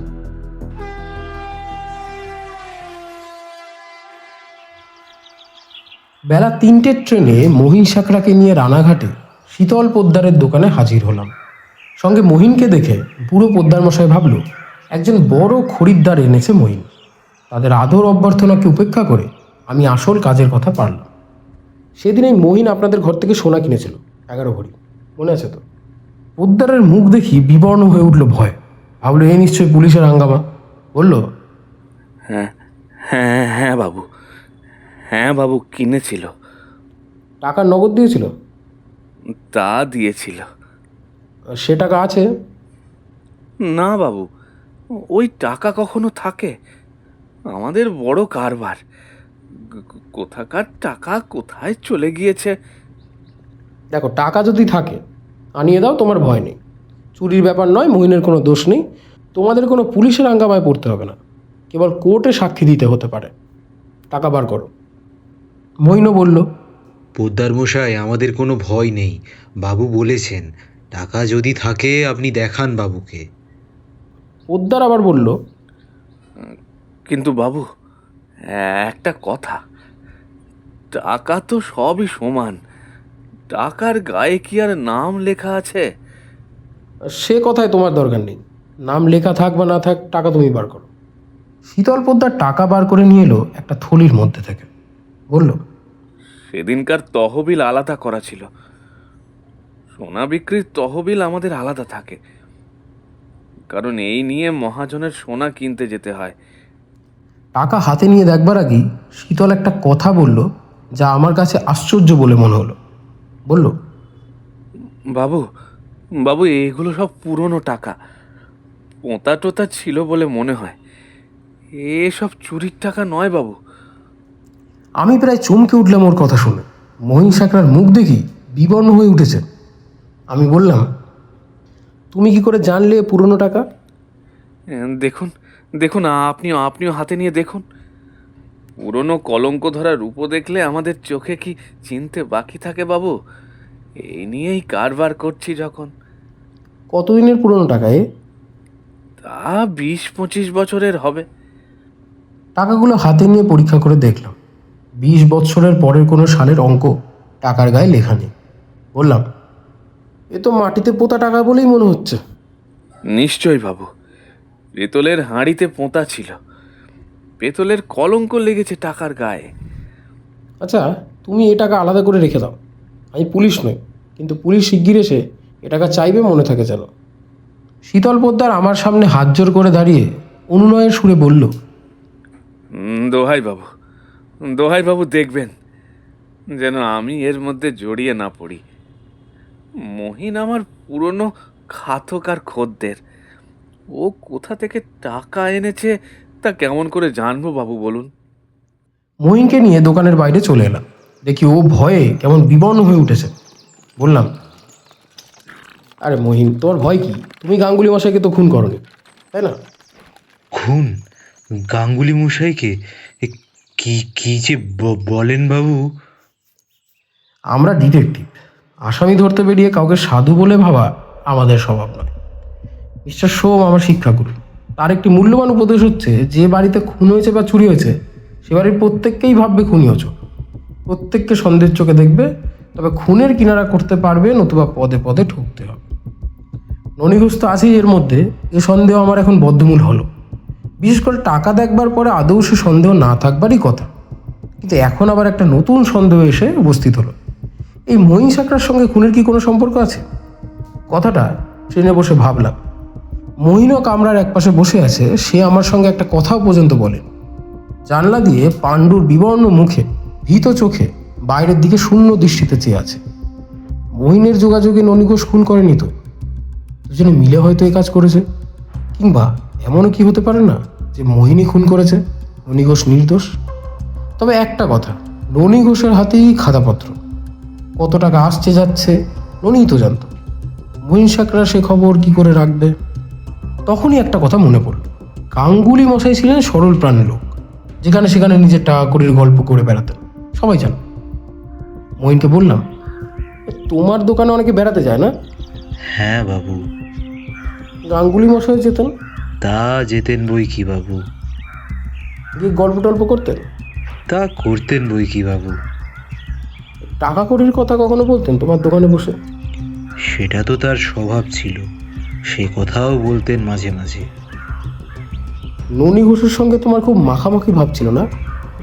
আমার দোকানে আসতো গহনা গড়াতে, আমার খদ্দের, এই থেকেই যা আলাপ আর কি। তাছাড়া সে আমার গাঁয়ের লোক, খুব মাখামাখি ভাব আর এমন কি থাকবে বলুন, যেমন থাকে আর কি। তুমি আর ননী দুজনে মিলে গাঙ্গুলি মশাইকে খুন করে টাকা ভাগাভাগি করে নিয়েছো তো? কি যে বলেন বাবু, আমি আমি ব্রহ্ম হত্যার পাত খবর টাকার জন্য। দোহাই দোহাই ধর্ম, আপনাকে আমি সত্যি বলছি বাবু। কিছু বুঝতে পারা গেল না। কেউ কেউ থাকে নিপুণ ধরনের স্বাভাবিক অভিনেতা, তাদের কথাবার্তা হাবভাবে বিশ্বাস করলেই ঠকতে। আমি কতবার দেখেছি। শ্যামপুরে ফিরে আমি গাঙ্গুলি মশাইয়ের ছেলে শ্রীগোপালের সঙ্গে দেখা করলাম। শ্রীগোপাল বলল, থানা থেকে দারোগা বাবু আর ইন্সপেক্টর বাবু এসেছিলেন, আপনাকে খুঁজছিলেন। তুমি গয়নার কথা কিছু বললে নাকি তাদের? না না, আমি কেন সে কথা বলতে যাব। ওরা আপনার সেই ওই কাঠের তক্তা মতো জিনিসটা দেখতে চাইছিলেন আর কি। কেন? সে কথা কিছু বললেন না। আমি তাদের দিয়ে দিতে প্রস্তুত আছি, কিন্তু তারা পারবেন বলে আমার ধারণা নেই। বিকেলের দিকে আমি নির্জনে বসে অনেকক্ষণ ভাবলাম। আমার দৃঢ় বিশ্বাস মিশমি জাতির কাষ্ঠ নির্মিত রক্ষা কবচের সঙ্গে এই খুনির যোগ আছে। সেই রক্ষা কবচ প্রাপ্তি এমন একটা অপ্রত্যাশিত ঘটনা যে আমার কাছে সেটা রীতিমতো সমস্যা হয়ে উঠছে ক্রমশ। ননী ঘোষের সঙ্গেও এর সম্পর্কে আমার নিবিড় হয়ে উঠেছে, যেটা আর কিছুতেই উপেক্ষা করা চলে না। শীতল পোদ্দারের দোকানের টাকার কথা যদি পুলিশকে বলি, তবে তারা এক্ষুনি ননীকে গ্রেপ্তার করে। কিন্তু সেদিক থেকে মস্ত বাধা হচ্ছে, সে টাকা যে ননী ঘোষ দিয়েছিল মহিনকে, তার প্রমাণ কি? মহিনের কথার উপর নির্ভর করা ছাড়া এক্ষেত্রে অন্য কোনো প্রমাণ নেই। শীতল পোদ্দারও তো ভুল করতে পারে, হয়তো এমনও হতে পারে মহিন সাকরাই আসল খুনি। তার দোকানে বসে গাঙ্গুলি মশাই কখনো টাকার গল্প করে থাকবেন, তারপর সুবিধে পেয়ে মহিন গাঙ্গুলি মশাইকে খুন করেছে। ও তার টাকা পোদ্দারের দোকানে চালিয়ে এখন ননীর উপর দোষ চাপাচ্ছে। ননী ঘোষের সঙ্গে সন্ধ্যার সময় দেখা করলাম। ওকে দেখেই কিন্তু আমার মনে সন্দেহ হলো, লোকটার মধ্যে কোথায় কি যেন গলদ আছে। ও খুব সাচ্চা লোক না, আমাকে দেখে প্রতিবারই ও কেমন হয়ে যায়। লোকটা ধূর্তও বটে, ওর চোখে মুখের ভাবেও সেটা বোঝা যায় বেশ। ওকে জিজ্ঞাসা করলাম, তুমি মহিনের দোকান থেকে তাবিজ গড়িয়েছো সম্প্রতি? হ্যাঁ, তা হ্যাঁ বাবু। কত টাকা হঠাৎ পেলে কোথায়? হঠাৎ কেন বাবু, আমরা 3 পুরুষে ঘি মাখনের ব্যবসা করি। টাকা হাতে ছিল, তা ভাবলাম নগদ টাকা পাড়াগাঁয়ে রাখা। টাকা নগদ দিয়েছিলেন না নোটে? নগদ। সব টাকা তোমার ঘি মাখন বিক্রির টাকা? হ্যাঁ বাবু। ননীকে ছেড়ে দিয়ে গ্রামের মধ্যে বেড়াতে বেরোলাম। ননী অত্যন্ত ধূর্ত লোক, ওর কাছ থেকে কথা বার করা চলবে না সেটা দেখাই যাচ্ছে। বেড়াতে বেড়াতে গাঙ্গুলি মশাইয়ের বাড়ির কাছে গিয়ে পড়েছে। এমন সময় দেখি কে একজন ভদ্রলোক গাঙ্গুলি মশাইয়ের ছেলে শ্রী গোপালের সঙ্গে দাঁড়িয়ে কথা বলছে। আমাকে দেখে শ্রী গোপাল বলল, এই যে মশাই, আসুন, চা খাবেন? না, এখন খাবো না, ব্যস্ত আছি। আচ্ছা আসুন, তাহলে আলাপ করিয়ে দিই। আচ্ছা, ইনি সুশীল রায়, আর এই যে ইনি জানকীনাথ বড়ুয়া, আমাদের পাড়ার জামাই, আমাদের বাড়ির পাশে ওই বুড়ি দিদিমার জামাই। উনিও একটু মানে ওকে সব আমি বলেছিলাম। আমি বুঝলাম জানকী বড়ুয়া আর যাই হোক, সে আমার প্রতিদ্বন্দ্বী আর একজন প্রাইভেট ডিটেকটিভ। মনটা হঠাৎ যেন বিরূপ হয়ে উঠল শ্রীগোপালের প্রতি। সে আমার ওপর এরই মধ্যে আস্থা হারিয়ে ফেলেছে। এবং কোথা থেকে আরেকজন গোয়েন্দা আমদানি করে তাকে সব ঘটনা খুলে বলছিল। আমাকে আসতে দেখে থেমে গিয়েছে। আমি জানকীবাবুকে বললাম, আপনি কি বুঝছেন? কি সম্বন্ধে? কোন সম্বন্ধে? কিছুই না, তবে আমার মনে হয় এখানকার লোকই খুন করেছে। আপনি বলছেন এ গায়ের লোক? এই গাঁয়ের জানাশোনা লোক, ভিন্ন এ কাজ হয়নি। ননী ঘোষের সম্বন্ধে আপনার কি মনে হয়? আমি অবাকভাবে জানকীবাবুর মুখের দিকে চাইলাম। তাহলে শ্রীগোপাল দেখছি ননী ঘোষের কথা ওই ভদ্রলোকের কাছে বলেছে। ভারী রাগ হলো শ্রীগোপালের ব্যবহারে। আমার উপর তাহলে আদৌ আস্থা নেই ওর দেখছি। একবার মনে হলো জানকীবাবুর কথার কোনো উত্তর আমি দেব না। অবশ্য সে ভদ্রতাবোধেরই জয় হলো। বললাম, ননী ঘোষের কথা আপনাকে কে বলল? কেন? শ্রীগোপালের মুখে সব শুনেছি। আপনি তাকে সন্দেহ করেন? খুব করি। তার সঙ্গে এখনই দেখা করা দরকার। তার হাতেই যখন টাকার হিসেব লেখা হতো। আচ্ছা, আচ্ছা, আপনি ঘটনাস্থলে ভালো করে খুঁজেছিলেন? খুঁজেছিলাম বইকে। কিছু পেয়েছিলেন? আমি জানকীবাবুর এই প্রশ্নে দস্তুর মতো বিস্মিত হলাম। যদি তিনি নিজেও একজন গোয়েন্দা হন, তবে তার পক্ষে অন্য একজন সমব্যবসায়ী লোককে একথা জিজ্ঞেস করার শোভনতা ও সৌজন্যতার বিরুদ্ধে, বিশেষত যখন আগে থেকে এই ব্যাপারের অনুসন্ধানে আমি নিযুক্ত আছি। আমি নিষ্ক্রিয়ভাবে উত্তর দিলাম, না, এমন বিশেষ কিছু পাইনি। তাহলে কিছুই পাননি? না, কিছুই না তেমন। কাঠের পাতের কথাটা জানকীবাবুকে বলবার আমার ইচ্ছে হলো না। জানকীবাবুকে বলে কি হবে? তিনি কি বুঝতে পারবেন জিনিসটা আসলে কি? মিস্টার সোমের সাহায্য ব্যতীত কি আমারই বোঝার কোনো সাধ্য ছিল? মিস্টার সোমের মতো পণ্ডিত ও বিচক্ষণ গোয়েন্দা খুব বেশি নেই এদেশে, এ আমি হলপ করে বলতে পারি। জানকীবাবু চলে গেল। আমি শ্রীগোপালকে বললাম, তুমি একে কি বলছিলে? কি বলবো? ননী ঘোষের কথা বলেছ? হ্যাঁ হ্যাঁ, তা বলেছি। দেখো, আমাকে তোমার বিশ্বাস নাই হতে পারে, তা বলে আমার আবিষ্কৃত ঘটনার সূত্রগুলো তোমার অন্য ডিটেকটিভকে দেওয়ার কোনো অধিকার আছে? সেদিন সন্ধ্যার কিছু আগে আমি মহিন সাকরার সঙ্গে আবার দেখা করতে গেলাম। মহিন আমায় দেখে ভয়ে ভয়ে একটা টুল পেতে দিল বসবার জন্য। আমি বললাম, মহিন, একটা সত্যি কথা বলবে? কি বলুন? তোমার সঙ্গে ননির ঝগড়া বিবাদ হয়েছিল কিছুকাল আগে, তাই না? ননি বলেছে বুঝি? সব মিথ্যে, সব মিথ্যে কথা বাবু, ওর সব মিথ্যে। ঝগড়া হয়েছিল তাহলে? সত্যি বলো। মানে হয়েছিল হয়েছিল বাবু, কিন্তু তাতে আমার কোনো দোষ। কি নিয়ে ঝগড়া হয়েছিল? সোনার দর নিয়ে বাবু। তুমি শ্রীগোপালের কাছে ননী ঘোষের তাবিজ গণনার কথা এই জন্য বলেছিলে না? হ্যাঁ বাবু। তুমি তখন ভেবেছিলে যে ননী ঘোষই খুন করেছে। না বাবু। তাহলে তুমিও যে দোষী হবে আইনত, সেটা তো বুঝছই। বাবু, তা মানে তা তা তোমাকে গ্রেপ্তারের জন্য থানায় খবর দেবো? দোহাই বাবু, দোহাই বাবু, আমার সব কথা শুনুন। আমার সর্বনাশ করবেন না বাবু, বাচ্চা কাচ্চা সব মারা যাবে। তাহলে বলো। তখন আমিও লুটের টাকা বলে সন্দেহ করিনি। কি করে করব বলুন বাবু? তা কি সম্ভব? তবে কখন সন্দেহ করলে? বাবু, শ্রীগোপালই আমায় বললে আপনি ননী ঘোষকে সন্দেহ করেন। আমি তখন ভাবলাম যে গয়নার কথাটা প্রমাণ না করলে আমি মারা যাব এরপরে, তাই বলেছিলাম। শ্রীগোপালের নির্বুদ্ধিতা দেখছি নানা দিক থেকে প্রকাশ পাচ্ছে। যদি ওর বাবার খুনের আসামি ধরা না পড়ে, তবে সেটা ওর নির্বুদ্ধিতার জন্যই ঘটবে। কথাটা শ্রীগোপালকে বলবার জন্য তার বাড়ির দিকে চললাম। রাস্তাটা বাড়ির পেছনের দিকে। শিগগির হবে বলে শর্টকাট করে গেলাম বনের মধ্যে দিয়ে। সেই বন যেখানে আমি সেদিন মিশমি জাতির কবচ ও দাঁতন কাঠির গোড়া সংগ্রহ করেছিলাম। অন্ধকারেই যাচ্ছিলাম, হঠাৎ একটা সাদা মতো কি কিছু দূরে দেখে থমকে দাঁড়িয়ে গেলাম। জিনিসটা নড়ছে চড়ছে। অন্ধকারের জন্য ভয় যেন বুকের রক্ত হিম করে দিল। এই বনের পরেই গাঙ্গুলি মশাইয়ের বাড়ি। কে জানে আবার গাঙ্গুলি মশাইয়ের ভূত নাকি। হঠাৎ একটা টর্চ জ্বলে উঠল, সঙ্গে সঙ্গে কে কড়া গলায় হাঁকলো, কে ওখানে? আমি তো অবাক। আমার সামনে সোজায় দাঁড়িয়ে পড়ল একটা মনুষ্য মূর্তি, এবং টর্চের আলো আধার কেটে গেলে দেখলাম সে জানকীবাবু। হ্যাঁ, ডিটেকটিভ। আপনি কি করছিলেন এই অন্ধকারে বনের মধ্যে? আমি এই ও, বুঝেছি। কিছু মনে করবেন না, হঠাৎ এসে পড়েছিলাম এখানে। না না, কিছু না। তাড়াতাড়ি পাশ কাটিয়ে এগিয়ে গেলাম। ভদ্রলোক শুধু অপ্রতিভ নয়, যেন হঠাৎ ভীত সন্ত্রস্ত হয়ে পড়েছেন। কি মুশকিল, এসব পাড়াগাঁয়ে শহরের মতো বাথরুমের বন্দোবস্ত না থাকাতে সত্যি অনেকের বড়ই অসুবিধা হয়। জানকী বড়ুয়া প্রাইভেট ডিটেকটিভকে এই অন্ধকারে গাঙ্গুলি মশাইয়ের ভূত বলে মনে হয়েছিল ভেবে আমার খুব হাসি পেল। ভদ্রলোককে কি বিপন্নই করে তুলেছিলাম। সেদিন সন্ধ্যার পরে শ্রীগোপালের বাড়ি বসে চা খাচ্ছি। এমন সময় জানকীবাবু আমার পাশে এসে বসলেন। তাকেও চা দেয়া হলো। জানকীবাবু বেশ মজলিসী লোক। চা খেতে খেতে তিনি নানা মজার মজার গল্প বলতে লাগলেন। আমায় বললেন, আমি তো গাঁয়ের জামাই, আজ 14 বছর বিয়ে করেছি। কাকে না চিনি বলুন গ্রামে, সকলেই আমার আত্মীয়। আপনি এখানে প্রায় যাতায়াত করেন? তাহলে তো হবেই আত্মীয়তা।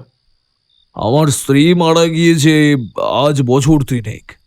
তারপর আমি প্রায়ই আসি না। তবে শাশুড়ি ঠাকুরন বৃদ্ধা হয়ে গিয়েছেন।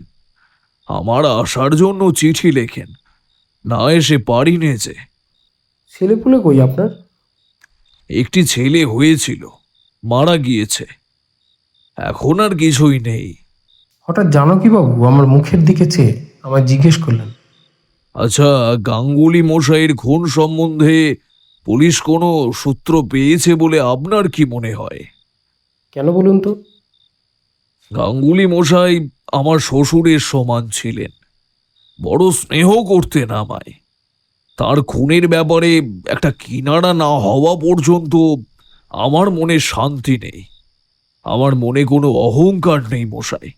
আমি এই খুনের কিনারা করি বা আপনি করুন বা পুলিশই করুক, আমার পক্ষে সব সমান। যার দ্বারা হোক, কাজ হলেই হলো। নাম আমি চাই নে। নাম কে চাই বলুন?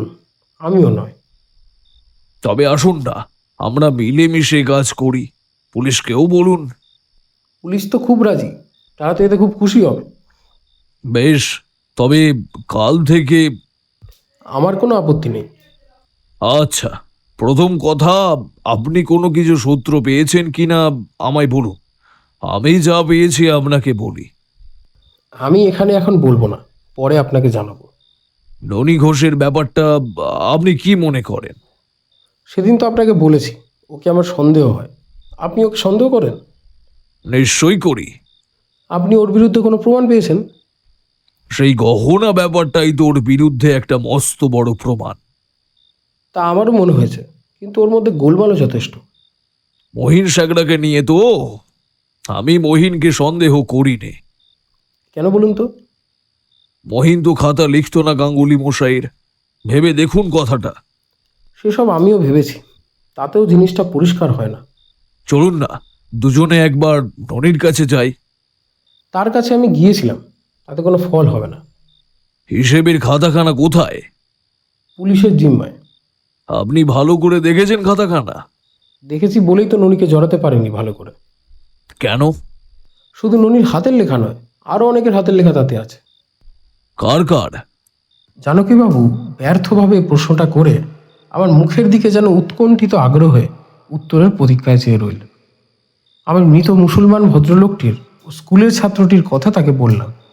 জানকীবাবু বললেন, ও এই, সে তো আমি জানি, শ্রীগোপালের মুখে শুনেছি। যা শুনেছেন তার বেশি আমারও কিছু বলবার নেই। পরদিন সকালে ননী ঘোষ এসে আমার কাছে হাজির হলো। বলল, বাবু, আপনার সঙ্গে একটা কথা আছে। কি? জানকী বাবু এই গায়ের জামাই বলেই খাতির করি, কিন্তু উনি কাল রাতে আমায় যেরকম গালমন্দ দিয়ে এসেছেন, তাতে আমি বড় দুঃখিত। বাবু, যদি দোষ করে থাকি পুলিশে দিন, গালমন্দ কেন? তুমি বড় চালাক লোক ননি, আমি সব বুঝি। পুলিশে দেবার হলে তোমাকে একদিনও হাজতের বাইরে রাখবো ভেবেছ? বাবুও কি আমাকে এখনো সন্দেহ করেন? লোকটা সাংঘাতিক ধূর্ত। আমার দৃঢ় বিশ্বাস এ খুন যেই করুক, ননি তার মধ্যে নিশ্চয়ই জড়িত। অথচ ভেবেছে যে আমার চোখে ধুলে দেবে। বললাম, সে কথা এখন নয়, 1 মাসের মধ্যেই জানতে পারবে। বাবু, আপনি আমাকে যতই সন্দেহ করুন, ধর্ম যতদিন মাথার উপর আছে। ধূর্ত লোকেরাই ধর্মের দোহাই পারে বেশি। লোকটার উপর সন্দেহ দ্বিগুণ বেড়ে গেল। সারাদিন অন্য কাজে ব্যস্ত ছিলাম। সন্ধ্যার পরে আহারাদি সেরে অনেকক্ষণ বই পড়লাম। তারপর আলো নিভিয়ে দিয়ে নিদ্রা দেবার চেষ্টা করলাম, কিন্তু কেন জানি না অনেক রাত পর্যন্ত ঘুম হলো না, এবং বোধহয় সেই জন্যই সেই রাতে আমার প্রাণটা বেঁচে গেল। ব্যাপারটা কি হলো খুলে বলি। কৃষ্ণপক্ষের গভীর অন্ধকার রাত, মাঝে মাঝে বৃষ্টি পড়ছে, আবার থেমে যাচ্ছে, অথচ গুমটটা কাটিনি। আমার ঘরটার উত্তর দিকে একটা মাত্র কাঠের গড়ার দেওয়া জানলা, জানলার সামনাসামনি দরজা। পশ্চিম দিকের দেওয়ালে জানলা নেই, একটা ঘুলঘুলি আছে মাত্র। রাত প্রায় 1টা কি তার বেশি। আমার ঘুম আসেনি, তবে সামান্য একটু তন্দ্রার ভাব এসেছে। হঠাৎ বাইরে ঘুলঘুলির ঠিক নিচেই যেন কার পায়ের শব্দ শোনা গেল। গরু বা ছাগলের পায়ের শব্দ হওয়া বিচিত্র নয়, বিশেষ গ্রাহ্য করলাম না। তারপর শব্দটা সেদিক থেকে আমার শিয়রের জানলার কাছে এসে থামল। তখনও আমি ভাবছি ওটা গরুর পায়ের শব্দ।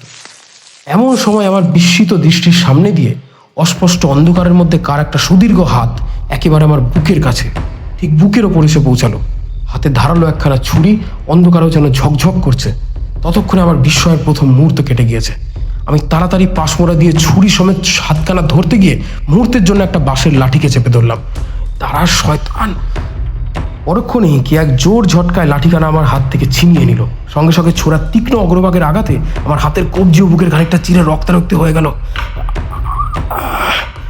তাড়াতাড়ি উঠে টর্চ জেলে দেখি বিছানার রক্তে মাখামাখি হয়ে গিয়েছে। তখনই ন্যাকড়া ছিঁড়ে হাতে জলপটি বেঁধে লণ্ঠন জ্বাললাম। লাঠির অগ্রভাগে তীক্ষ্ণাস্ত্র ছোড়া বাঁধা ছিল। আমার বুক লক্ষ্য করে ঠিক লাঠি উঁচিয়ে কোপ মারলেই ছুরি পিঠের ওদিক থেকে ওদিকে ফুঁড়ে বেরোতো। তারপর বাঁধন আলগা করে ছুরিখানা আমার বিছানার পাশে কিংবা আমার ওপর ফেলে রাখলেই আমি যে আত্মহত্যা করেছি এ কথা বিশেষজ্ঞ ভিন্ন অন্য লোককে ভুল করে বোঝানো চলে। আমি নিরস্ত্র ছিলাম না, মিস্টার সোমের ছাত্র। আমার বালিশের তলায় 6 অটোমেটিক ওয়েবলি লুকানো। সেটা হাতে করে তক্ষুনি বাইরে এসে টর্চ ধরে ঘরের সর্বত্র খুঁজলাম। জানলার কাছে জুতো শুদ্ধ টাটকা পায়ের দাগ। ভালো করে টর্চ ফেলে দেখলাম কি জুতো, রবার সোল না চামড়া, অন্ধকারে ভালো বোঝা গেল না। এক্ষুনি জুতোর সোলের একটা ছাঁচ নেওয়া দরকার, কিন্তু তার কোনো উপকরণ দুর্ভাগ্যের বিষয় আজ আমার কাছে নেই। আমার মনে কেমন যেন ভয় করতে লাগলো। আকাশের দিকে চাইলাম। কৃষ্ণপক্ষের ঘোর মেঘান্ধকার রজনী। এমনই রাত্রে ঠিক গত কৃষ্ণপক্ষে গাঙ্গুলি মশাই খুন হয়েছিলেন। আমি শ্রীগোপালের বাড়ি গিয়ে ডাকলাম, শ্রীগোপাল, শ্রীগোপাল, ওঠো ওঠো। কে? বাইরে এসো, আলো নিয়ে এসো, সব বলছি। ও ও আপনি? তা এত রাতে কি মনে করে? চলো বসি বসি, সব বলছি। 1 গ্লাস জল খাও তো দেখি। আচ্ছা, চা খাবেন? একটু স্টোভে আছে। চা খোর আমি, সব মজুদ রাখি, এক্ষুনি করে দিচ্ছি, দাঁড়া। চা খেয়ে আমি আর বসতে পারছি না, ঘুমে যেন চোখ ঢুলে আসছে। আর বাকি রাতটুকু আমার এখানেই শুয়ে কাটিয়ে দেবেন। আমি ওখানেই থেকে গেলাম। ব্যাপার সব শুনে শ্রীগোপাল বলল, এর মধ্যে ননি আছে বলে মনে হয়, এ তারই কাজ। না। না? বলেন কি? কি করে জানলেন নয়? ও নয়? এখানকার লোক ছুরির ব্যবহার জানে না। বাংলাদেশের পাড়াগায়ে এখনো ছুরির ব্যবহার নেই। তবে এ কাজ যে করেছে সে বাংলার বাইরে থাকে। তুমি কাউকে রাতের কথা বলো না কিন্তু। আর আপনাকে খুন করতে আসার উদ্দেশ্য? আমি দোষী খুঁজে বার করবার কাছে পুলিশকে সাহায্য করছি, এছাড়া আর অন্য কি উদ্দেশ্য থাকতে পারে? বাদ দাও, আপাতত ঘুমিয়ে নি।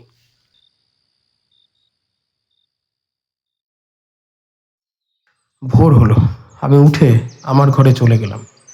জানলার বাইরে সেই পায়ের দাগ, রবার সোলের জুতো বেশ স্পষ্ট বোঝা যাচ্ছে।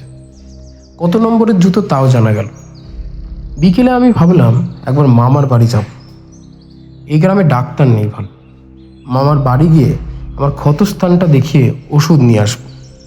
ঘরের মধ্যে জামা গায়ে দিতে মনে হলো আমার ঘরের মধ্যে কে যেন ঢুকেছিল। কিছুই থাকে না ঘরে সেরকম, একটা ছোট চামড়ার সুটকেস, তাতে খান কত কাপড় জামা। কেউ যেন ঘরের মধ্যে ঢুকে সুটকেসটা মেঝেতে ফেলে তার মধ্যে হাত রেখে কি খুঁজেছে।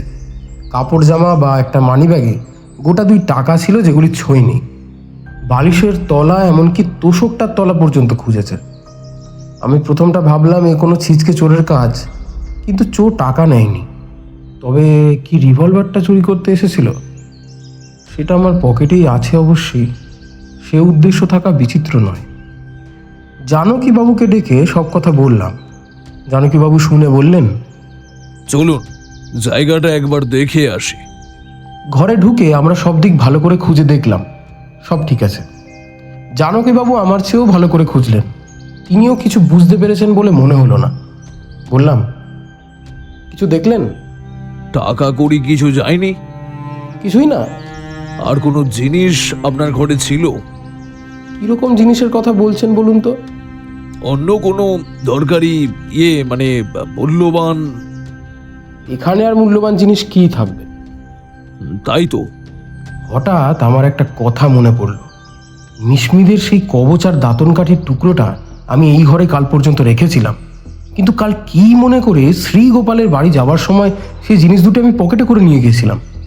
এখনো পর্যন্ত সে দুটো আমার পকেটেই আছে, কিন্তু কথাটা জানকীবাবুকে বলি বলি করেও বলা হলো না। জানকীবাবু যাবার সময় বললেন, ননির ওপর আপনার সন্দেহ হয়? হয় খানিকটা। একবার ওকে ডাকিয়ে দেখি। এখন নয়, আমি মামার বাড়ি যাই, তারপর ওকে ডেকে জিজ্ঞেস করবেন। কিছুক্ষণ পরে আমি জানকীবাবুর কাছ থেকে বিদায় নিয়ে মামার বাড়ি চলে এলাম। আমার মামার বাড়ির পাশে সুরেশ ডাক্তারের বাড়ি। সে আমার সমবয়সী, গ্রামে প্র্যাকটিস করে। মোটামুটি যা রোজগার করে তাতে তার চলে যায়। ওর কাছে ক্ষতস্থান ধুইয়ে ব্যান্ডেজ করিয়ে আবার শ্রীগোপালদের গ্রামেই ফিরলাম। দেখি জানকীবাবুর সঙ্গে পথে দেখা হয়ে গেল। তিনি বোধহয় বেড়াতে বেরিয়েছেন। আমায় বললেন, আজই ফিরলেন? তার কথার উত্তর দিতে গিয়ে হঠাৎ আমার মনে পড়ল মিসমিদের কবচখানা আমার পকেটেই আছে এখনো। সামনে রাত আসছে আবার, ও জিনিসটা সঙ্গে এনে ভালো করিনি। মামার বাড়ি রেখে আসাই উচিত ছিল বোধহয়। জানকীবাবুর পরামর্শটা একবার নিলে কেমন হয় জিনিসটা দেখিয়ে। কিন্তু ভাবলাম এই জিনিসটা যদি ওর হাতে দিয়ে দিই, এখন বহু কৈফিয়ত দিতে হবে। হয়তো তিনি এই জিনিসটার গুরুত্ব বুঝবেন না, দরকার কি দেখানোর। জানকীবাবুর শ্বশুর বাড়ি শ্রী গোপালের বাড়ির পাশেই। ওর বৃদ্ধা শাশুড়ি দেখি বাইরের রোয়াকে বসে মালা জপ করছেন। আমি তাকে কিছু জিজ্ঞেস করবার জন্য সেখানে গিয়ে বসলাম। তিনি বললেন, এসো দাদা, বসো। ভালো আছেন দিদিমা? আমাদের আবার ভালো মন্দ, তোমরা ভালো থাকলেই আমাদের ভালো। আপনি বুঝি একাই থাকেন? আর কে থাকবে বলো, আছে বা কে? এক মেয়ে ছিল, মারা গিয়েছে। তবে তো আপনার বড়ই কষ্ট দিদিমা। কি করব দাদা, অদেষ্টে দুঃখ থাকলে কেউ কি ঠেকাতে পারে? আমি একটু অন্যমনস্ক হয়ে গিয়েছিলাম। বৃদ্ধার সামনের গোয়ালের ছিটে বেড়ায় একটা অদ্ভুত জিনিস রয়েছে, খুব বড় একটা পাতার টোকা। পাতাগুলো শুকনো তামাক পাতার মতো ঈষৎ লালচে। পাতার বোনা ওরকম টোকা বাংলাদেশের পাড়াগায়ে কখনো দেখিনি। জিজ্ঞেস করলাম, দিদিমা ও জিনিসটা কি, এখানেই কি তৈরি হয়? ওটা এ দেশের নয় দাদা, কোথায় পেয়েছিলেন এটা? আমার জামাই এনে দিয়েছিল। আপনার জামাই? তার মানে জানকীবাবু তো? হ্যাঁ দাদা, ও আসামে চা বাগানে থাকতো কি না, ওই 8 বছর এনেছিল। হঠাৎ আমার মনে কেমন একটা খটকা লাগলো। আসাম, চা বাগান, এই ক্ষুদ্র গ্রামের সঙ্গে সুদূর আসামের যোগ কিভাবে স্থাপিত হতে পারে? এই আমার কাছে একটা মস্ত বড় ধাঁধা, একটা ক্ষীণ সূত্র মিলেছে। আমি বললাম, আচ্ছা জানকীবাবু বুঝি আসামে থাকতেন? হ্যাঁ দাদা, অনেক দিন ছিল, এখন আর থাকে না। আমার সে মেয়ে মারা গিয়েছে কি না, তবু জামাই মাঝে মাঝে আসে। গাঙ্গুলি মশাইয়ের সঙ্গে বড় ভাব ছিল, এলেই এখানে বসে গপ্প, চা খাওয়া। বুড়ো খুন হয়েছে শুনে জামাইয়ের সে কি দুঃখ। গাঙ্গুলি মশাইয়ের মৃত্যুর কদিন পরে এলেন উনি? 3-4 দিন পরে দাদা। আপনার মেয়ে মারা গিয়েছেন কতদিন হলো দিদিমা? তা বছর 3 হলো, এই শ্রাবণে। মেয়ে মারা যাওয়ার পর উনি যেমন আসছিলেন তেমনই আসতেন, না মধ্যে কিছুদিন আসা বন্ধ ছিল? বছর 2 আর আসেনি। মন তো খারাপ হয়, বুঝতেই পারো দাদা। তারপরে এলো একবার শীতকালে, এখানে রইল মাসখানেক।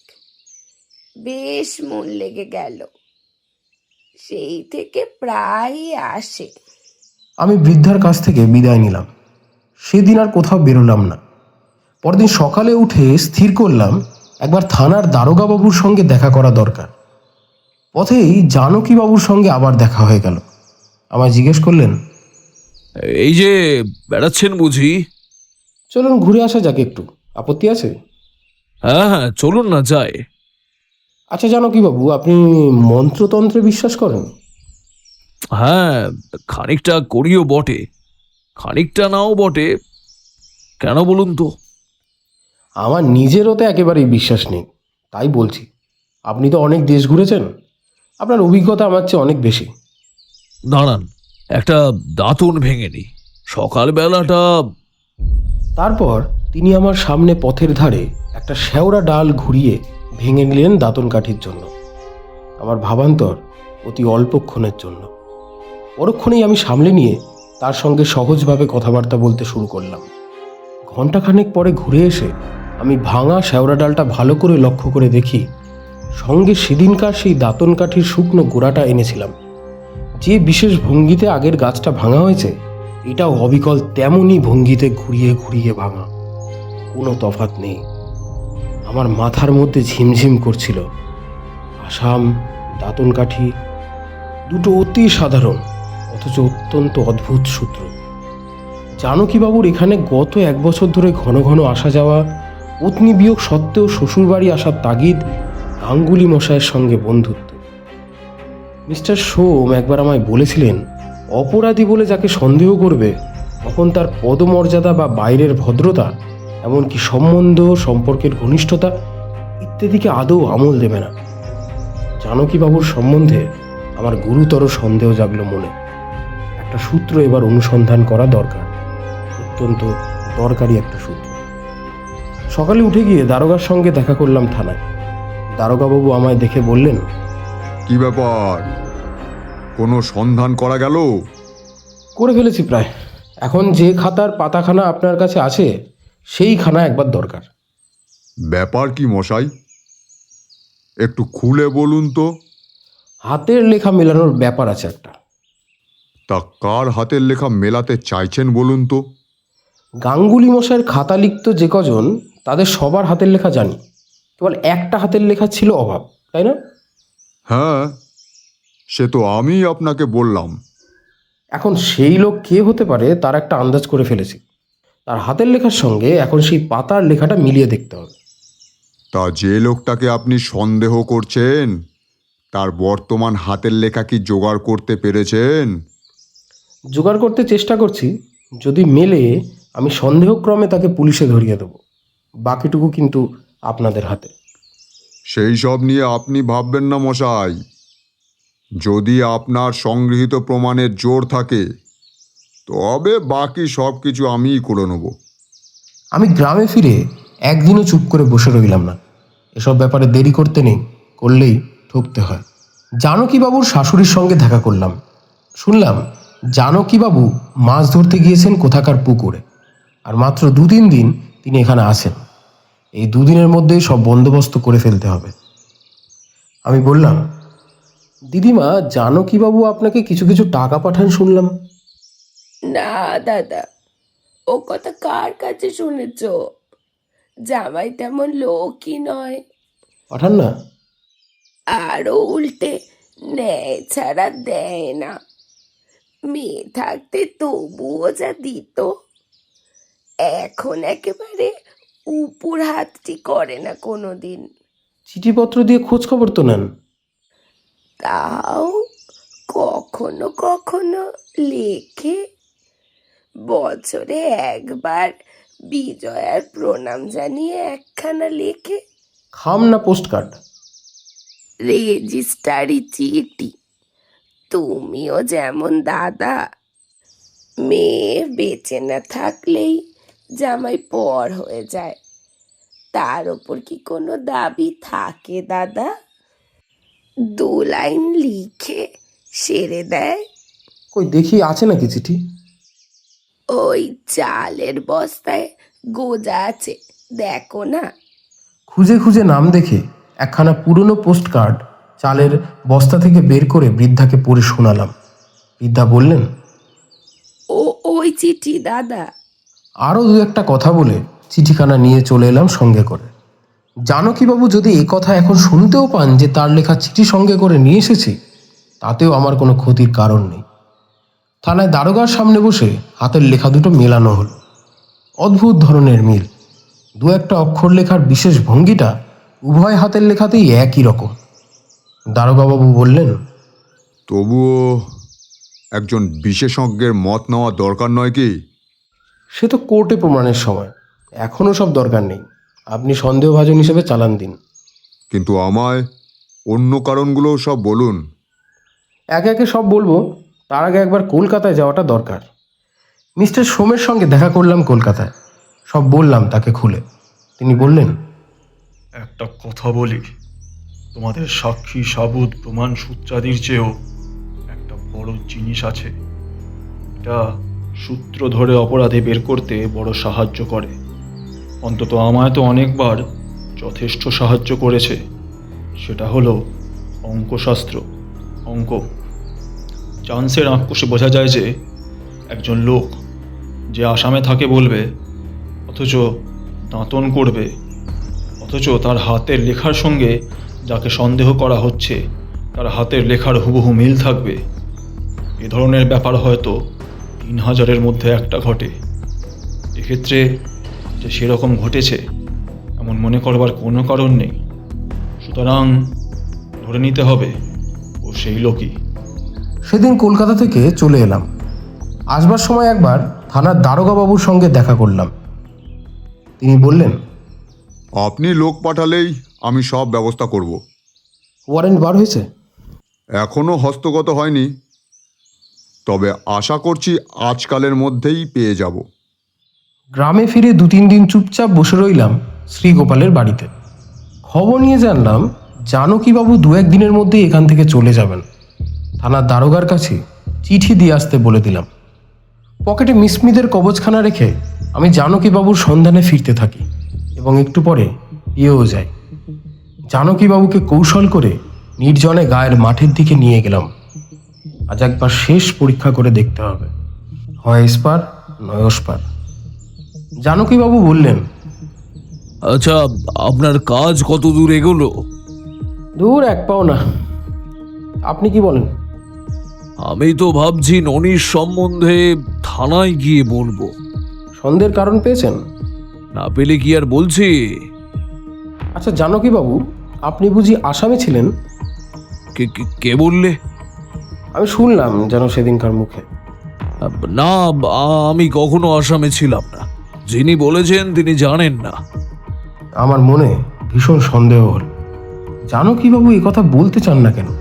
তবে কি তিনি মিসমিদের কবজ হারানো এবং বিশেষ করে সেখানে যদি আমার হাতে পড়ে বা পুলিশের কোনো সুযোগ্য ডিটেকটিভের হাতে পড়ে, তবে তার গুরুত্ব সম্বন্ধে সম্পূর্ণ অবহিত? আমি তখন আমার কর্তব্য স্থির করে ফেলেছি। বললাম, মানে অন্য কেউ বলেনি? আপনার দেওয়া একটা পাতার টোকা সেদিন আপনার শ্বশুর বাড়িতে দেখে ভাবলাম এ টোকা আসাম সদিয়া অঞ্চল ছাড়া কোথাও পাওয়া যায় না। মিসমিদের দেশে অমন টোকার ব্যবহার আছে। আপনার ভুল ধারণা। আমি তার মুখের দিকে স্থির দৃষ্টিতে চেয়ে পকেট থেকে মিসমিদের কাঠের কবজখানা বের করে তার সামনে ধরে বললাম, দেখুন তো জানকীবাবু, এই জিনিসটা কি চেনেন তো? যে রাত্রে গাঙ্গুলি মশাই খুন হন সে রাত্রে তার বাড়ির পেছনে এটা কুড়িয়ে পাই। আসামে মিসমি জাতের মধ্যে এই ধরনের কাঠের কবচ পাওয়া যায়, তাই তো? আমার খবরের সঙ্গে সঙ্গে জানকীবাবুর মুখ সাদা ফ্যাকাশে হয়ে গেল, কিন্তু অত্যন্ত অল্পকালের জন্য। বড় মুহূর্তেই ভীষণ ক্রোধে তার নাক ফুলে উঠল, চোখ বড় বড় হলো। হঠাৎই আমার কথা শেষ হওয়ার আগে তিনি আমার ঘাড়ে লাফিয়ে পড়লেন বাঘের মতো এবং সঙ্গে সঙ্গে কবচ শুদ্ধ হাতখানা চেপে ধরে জিনিসটা ছিনিয়ে নেওয়ার চেষ্টা করলেন। তাতে ব্যর্থ হয়ে তিনি দু হাতেই আমার গলা চেপে ধরলেন পাগলের মতো। আমি এর জন্য সম্পূর্ণ প্রস্তুত ছিলাম, বরং জানকীবাবুই আমার জুজুৎসুর আড়াই পেঁচির ছুটের জন্য তৈরি ছিলেন না। তিনি হাতের মাপের অন্তত 3 হাত দূরে ছিটকে পড়ে হাঁপাতে লাগলেন। আমি হেসে বললাম, এ লাইনে যখন নেমেছেন তখন অন্তত 2-1টা প্যাচ জেনে রাখা আপনার নিতান্ত দরকার ছিল জানকীবাবু। কবচ আমার কাছ থেকে কেড়ে নিতে পারবেন না। কবচ আপনাকে ছেড়ে দিয়েছে, এখন এটা আমার হাতে। এখন ভাগ্যদেবী আমায় দয়া করবেন। কি বলছেন আপনি?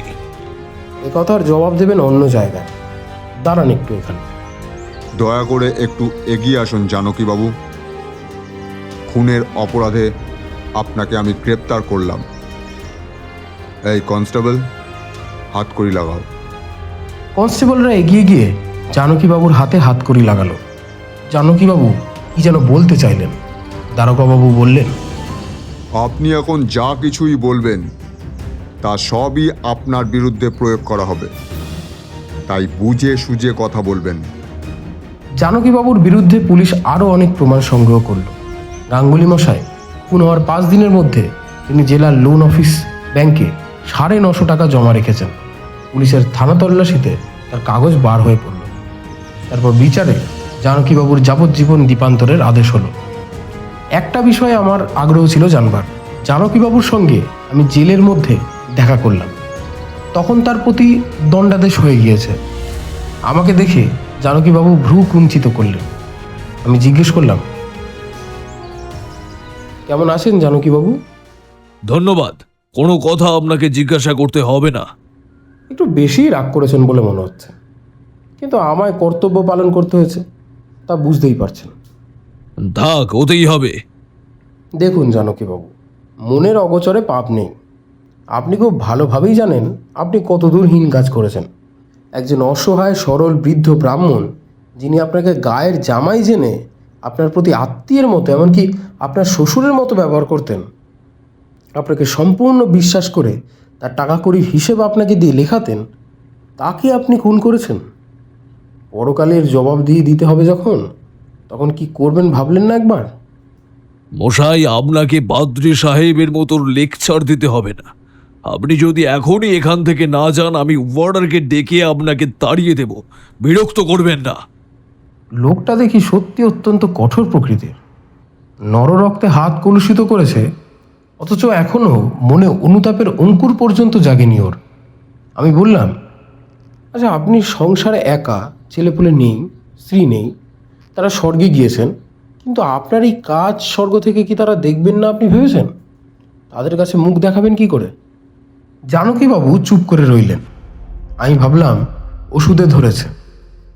আগের কথাটা আরও সুস্পষ্টভাবে বললাম, জানি না জানকীবাবুর হৃদয়ের নিভৃত কোণে তার পরলোকগত স্ত্রী পুত্রের জন্য এতটুকু স্নেহপ্রীতি জাগ্রত আছে কিনা, কিন্তু আমার যতদূর সাধ্য তার মনের সেদিকটাতে আঘাত দেবার চেষ্টা করলাম।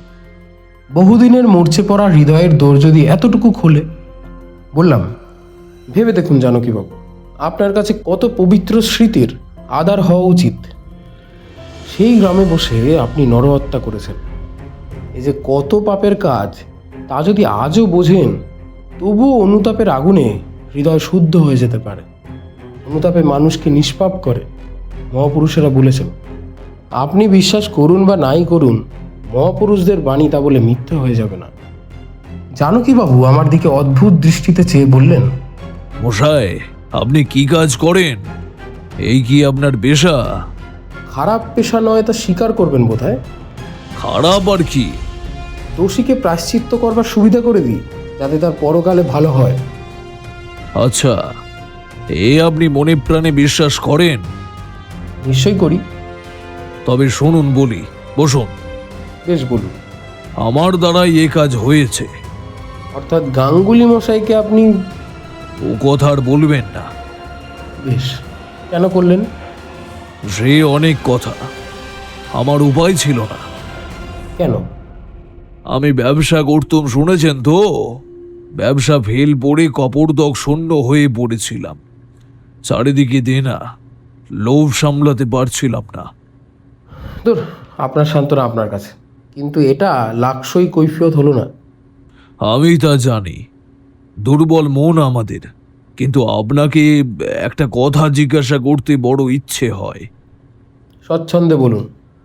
আপনি ওই কবজখানা পেয়েছিলেন যেদিন, সেদিন থেকেই কি আপনি বুঝতে পেরেছিলেন ওখানা কি? না। কবে পারলেন? আমার শিক্ষাগুরু মিস্টার সোমের কাছে কবচের বিষয় সব জেনেছিলাম। আপনাকে একটা কথা জিজ্ঞেস করব? বলুন। আপনি কেন আবার এই গ্রামে এসেছিলেন খুনের পরে? আপনি তো নিশ্চয়ই বুঝেছেন। আন্দাজ করেছি, কবচখানা হারিয়ে গিয়েছিল খুনের রাত্রি, সেখানে খুঁজতে এসেছিলেন, তাই তো? ঠিক তাই। সেদিন গাঙ্গুলি মশাইয়ের বাড়ির পেছনের জঙ্গলে অন্ধকারে ওটা খুঁজছিলেন কেন, দিনমানে না খুঁজে? দিনেই খুঁজতে শুরু করেছিলাম, রাত হয়ে পড়ল। ওখানেই যে হারিয়েছিল তা জানলেন কি করে? ওটা সম্পূর্ণ আন্দাজি ব্যাপার। কোনো জায়গায় যখন খুঁজে পেলাম না, তখন মনে পড়ল ওই জঙ্গলে দাঁতন ভেঙেছিলাম, তখন পকেট থেকে পড়ে যেতে পারে, তাই... আমি ওর মুখে একটা ভয়ের চিহ্ন পরিস্ফুট হতে দেখলাম। বললাম, সব কথা খুলে বলুন, আমি এখনও আপনার সব কথা শুনিনি, তবে আপনার মুখ দেখে কিন্তু বুঝতে পারছি। জানকীবাবু ফিসফিস করে কথা বলতে লাগলেন, যেন তার গোপনীয় কথা শোনবার জন্য জেলে সেই ক্ষুদ্র কামরার মধ্যে কেউ লুকিয়ে ওত পেতে বসে রয়েছে। তার এ ভাব পরিবর্তনে আমি একটু আশ্চর্য হয়ে গেলাম। ভয়ে দুঃখে লোকটার মাথা খারাপ হয়ে গেল নাকি? আমায় বললেন, ওখানে এখন কোথায়? এক্সিবিট হিসেবে কোর্টেই জমা আছে। তারপর কে নিয়ে নেবে? আপনার সম্পত্তি আপনার ওয়ারিশন কোর্টে দরখাস্ত করলে... না না, আমিও চাইনি, আমার ওয়ারিশান কেউ নেই। ও আমি চাইনি, ওই সর্বনেশে কবচই আমাকে আজ এ অবস্থায় এনেছে। আপনি জানেন না ও কি? এই পর্যন্ত বলে তিনি চুপ করে গেলেন, যেন অনেকখানি বেশি বলে ফেলেছেন, যা বলবার ইচ্ছে ছিল তার চেয়েও বেশি। আমি বললাম, আপনি যদি না নিতে চান আমি কাছে রাখতে পারি। আপনি সাহস রাখেন? এর মধ্যে সাহস করবার কি আছে, আমায় দেবেন। আপনি আমায় পুলিশে ধরিয়ে দিয়েছেন, আপনি আমার শত্রু, তবুও এখন ভেবে দেখছি আমার বাপের প্রায়শ্চিত্তের ব্যবস্থা করে দিয়েছেন আপনি। আপনার ওপর আমার রাগ নেই, আমি আপনাকে বন্ধুর মতো পরামর্শ দিচ্ছি, ও কবচ আপনি কাছে রাখতে যাবেন না। কেন? সে অনেক কথা, সংক্ষেপে বললাম, ও জিনিসটা দূরে রেখে চলবেন। আমি যে জন্য আজ জানকীবাবুর কাছে এসেছিলাম সে উদ্দেশ্য সফল হতে চলেছে। আমি এসেছিলাম আজ ওর মুখে কবচের ইতিহাস কিছু শুনবো বলে। আমার ওভাবে কথা পারবার মূলে এই একটা উদ্দেশ্যই ছিল। অনুনয়ের সুরে কোনো কথা বলে জানকীবাবুর কাছে কাজ আদায় করা যাবে না, এ আমি আগেই বুঝেছিলাম।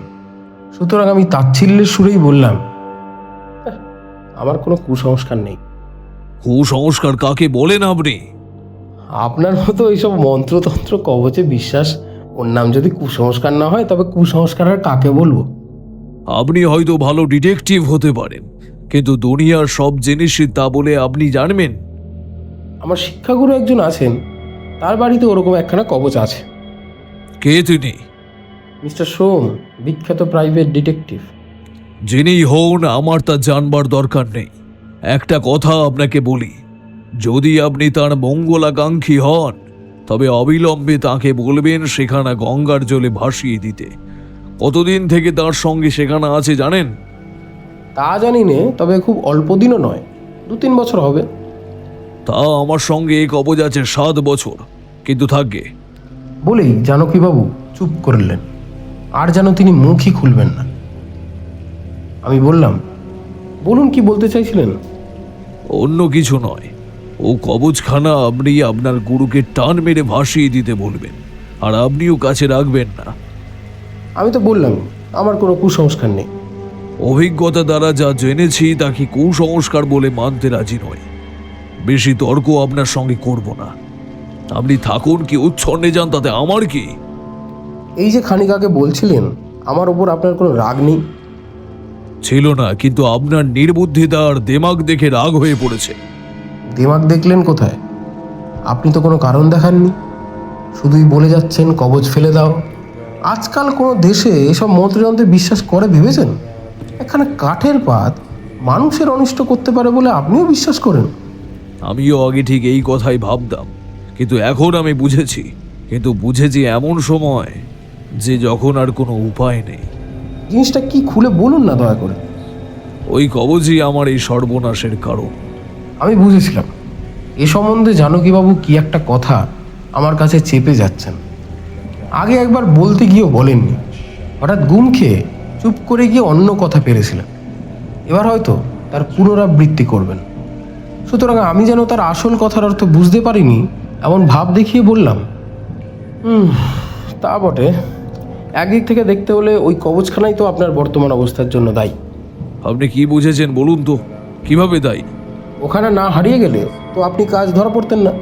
যদি ওখানে পকেট থেকে না পড়ে যেত। কিছুই বোঝেননি। এছাড়া আর কি বোঝবার আছে?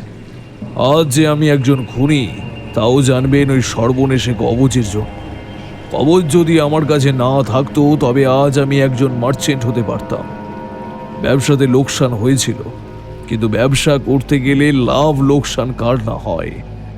আমার বুকে সাহস ছিল, লোকসান আমি লাভে দাঁড় করাতে পারতাম, কিন্তু ওই কবজ তা আমায় করতে দেয়নি। ওই কবজ আমার ইহকাল বড়কাল নষ্ট করেছে।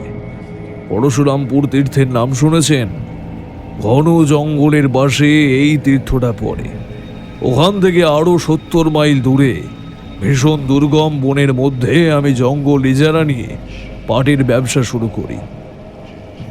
ওখানে দভলা, মিরি, মিশমি এইসব নামের পার্বত্য জাতির বাস।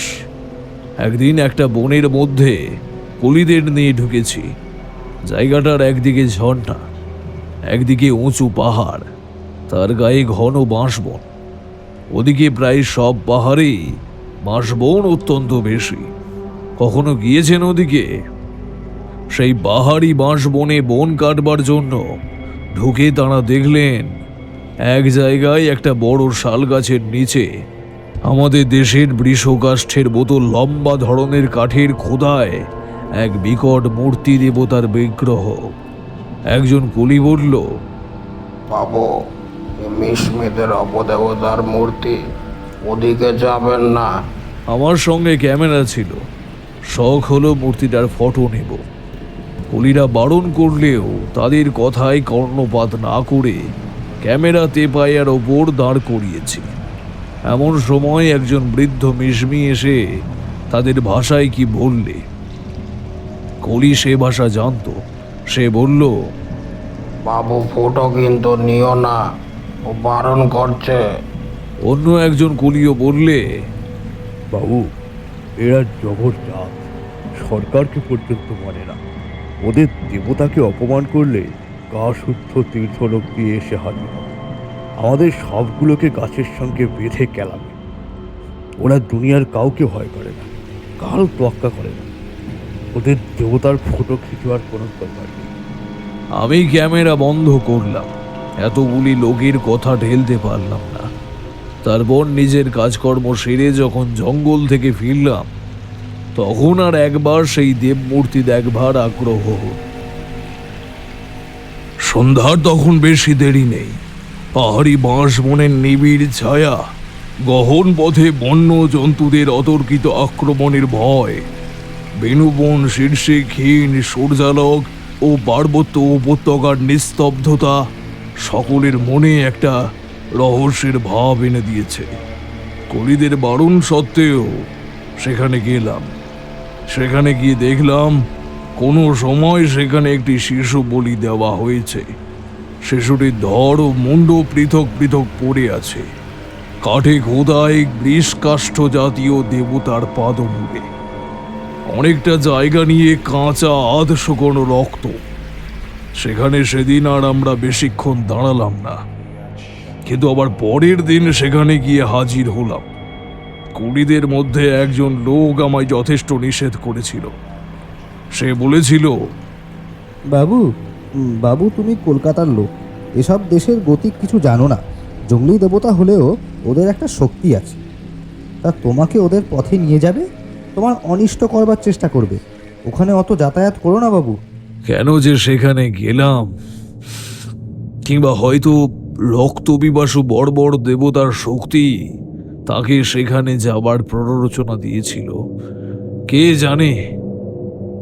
হঠাৎ দেবমূর্তির একেবারে কাছে যাবার অত্যন্ত লোভ হলো। আবার সেখানে গিয়ে দেখলাম শিশুর শবের চিহ্নও সেখানে নেই। ভাবলাম রাত্রে বন্য জন্তুতে ঘেয়েই ফেলুক, বা জঙ্গলিরাই নিজেরা খাবার জন্য সরিয়ে নিয়ে গেছে। অনেকক্ষণ মূর্তিটার সামনে দাঁড়িয়ে রইলাম। কেমন এক ধরনের মোহ, একটা সুতীব্র আকর্ষণ। সত্যিকারের নরবলি দেওয়া হয় যে দেবতার কাছে, এমন দেবতা কখনো দেখিনি বলেই বোধ হয় আকর্ষণটা বেশি প্রবল হলো। কিংবা হয়তো অন্য কিছু। খুলে নিলেন কি ভেবে? ভাবলাম একটা নিদর্শন নিয়ে যাব এদেশের জঙ্গলের দেবতার।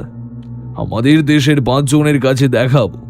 নরবলি খায় যে দেবতা, তার সম্বন্ধে যখন বৈঠকখানায় জাঁকিয়ে বসে গল্প করব, তখন সঙ্গে সঙ্গে এখানা বার করে দেখাবো, লোকে আশ্চর্য করে দেব। বোধহয় এই রকমই একটা উদ্দেশ্য তখন থেকে থাকবে। কিন্তু যখন নিলাম গলা থেকে খুলে, তখনই মশাই আমার সর্বশরীর যেন কেঁপে উঠল। যেন মনে হলো একটা কি অমঙ্গল ঘনিয়ে আসছে আমার জীবনে। ও ধরনের দুর্বলতাকে কখনোই আমল দিইনি। সেটা খুলে নিয়ে পকেটজাত করে ফেললাম একবারে। মেশমিদের অনেকে এরকম কবচ গলায় ধারণ করে, সেটাও দেখেছি। কিন্তু তারপরে শত্রুদের সঙ্গে যুদ্ধ করতে যাবার সময় বিশেষ করে এ কবচ তারা পরবেই। তারপর তারপর আর কিছুই না। 7 বছর কবচ আছে আমার কাছে, জঙ্গলি জাতের জঙ্গলি দেবতার কবচ। ও ধীরে ধীরে আমায় নামিয়েছে এই 7 বছরে। এক একটা জিনিসের এক একটা শক্তি আছে। আমায় জাল করিয়েছে, পাওনাদারের টাকা মেরে দেবার ফন্দি দিয়েছে, শেষকালে মানুষের রক্তে হাত রাঙিয়ে দিলে পর্যন্ত। একজন সম্ভ্রান্ত ভদ্র ব্যবসাদার ছিলুম মশাই, আজ কোথায় এসে নেমেছি দেখুন। এই প্রবৃত্তি জাগবার মূলে ওই কবচখানা। আমি দেখেছি যখনই ওখানা আমার কাছে থাকতো, তখনই নানা রকম দুষ্ট বুদ্ধি জাগতো মনে। কাকে মারি, কাকে ফাঁকি দিই, লোভ জিনিসটা দুর্দমনীয় হয়ে উঠত। গাঙ্গুলি মশাইয়ের খুনের দিনের রাত্রে আমি 10টার গাড়িতে অন্ধকারী স্টেশনে নামি। কেউ আমায় দেখেনি। আমি পকেটে ওই কবচ, কিন্তু যাক সেসব। আমার পকেটে ওই কবচ, কিন্তু যাক সেসব কথা আর বলবো না। বলুন না। না, আমার ঘাট থেকে এখন ভূত নেমে গিয়েছে। আর সে ছবি মনে করতে পারবো না। এখন করলে ভয় হয়। নিজের কাজ করেই কবচ সরে পড়ল সে রাত্রেই। আমার সর্বনাশ করে ওর প্রতিহিংসা পূর্ণ হলো বোধ হয়। কে বলবে বলুন? স্টিমারে আমায় একজন বারণ করেছিল, কিন্তু আসাম থেকে ফেরবার পথে ব্রহ্মপুত্রের ওপরে স্টিমারে একজন বৃদ্ধ আসামি ভদ্রলোককে ওখানে দেখায়। তিনি আমায় বললেন, এ কোথায় পেলেন আপনি? এ মিরিয়ার মিশমিদের কবচ। পশু এখানে মানুষের স্থান নিয়েছে। ওরা যখন অপরের গ্রাম আক্রমণ করতে যেত, অপরকে খুন জখম করতে যেত, তখন দেবতার মন্ত্রপুত এই কবচ পড়ত গলায়। এ আপনি কাছে রাখবেন না, আপনাকে অমঙ্গলের পথে নিয়ে যাবে। তখনও যদি তার কথা শুনতাম, তাহলে কি আজ এমন হতো? তাই আপনাকে আমি বলছি, আমি তো গেলামই। ও কবচ আপনি আপনার কাছে কখনো রাখবেন না। জানকীবাবু চুপ করলেন। যে উদ্দেশ্য নিয়ে এসেছিলাম তা পূর্ণ হয়েছে। জানকীবাবুর মুখে কবচের ইতিহাসটা শোনবার জন্যই আসা। বললাম, আমি যা করেছি কর্তব্যের খাতিরে করেছি। আমার বিরুদ্ধে রাগ পুষে রাখবেন না মনে। আমায় ক্ষমা করবেন। নমস্কার। বিদায় নিয়ে চলে এলাম ওর কাছ থেকে। যতদূর জানি এখন তিনি আন্দামানে।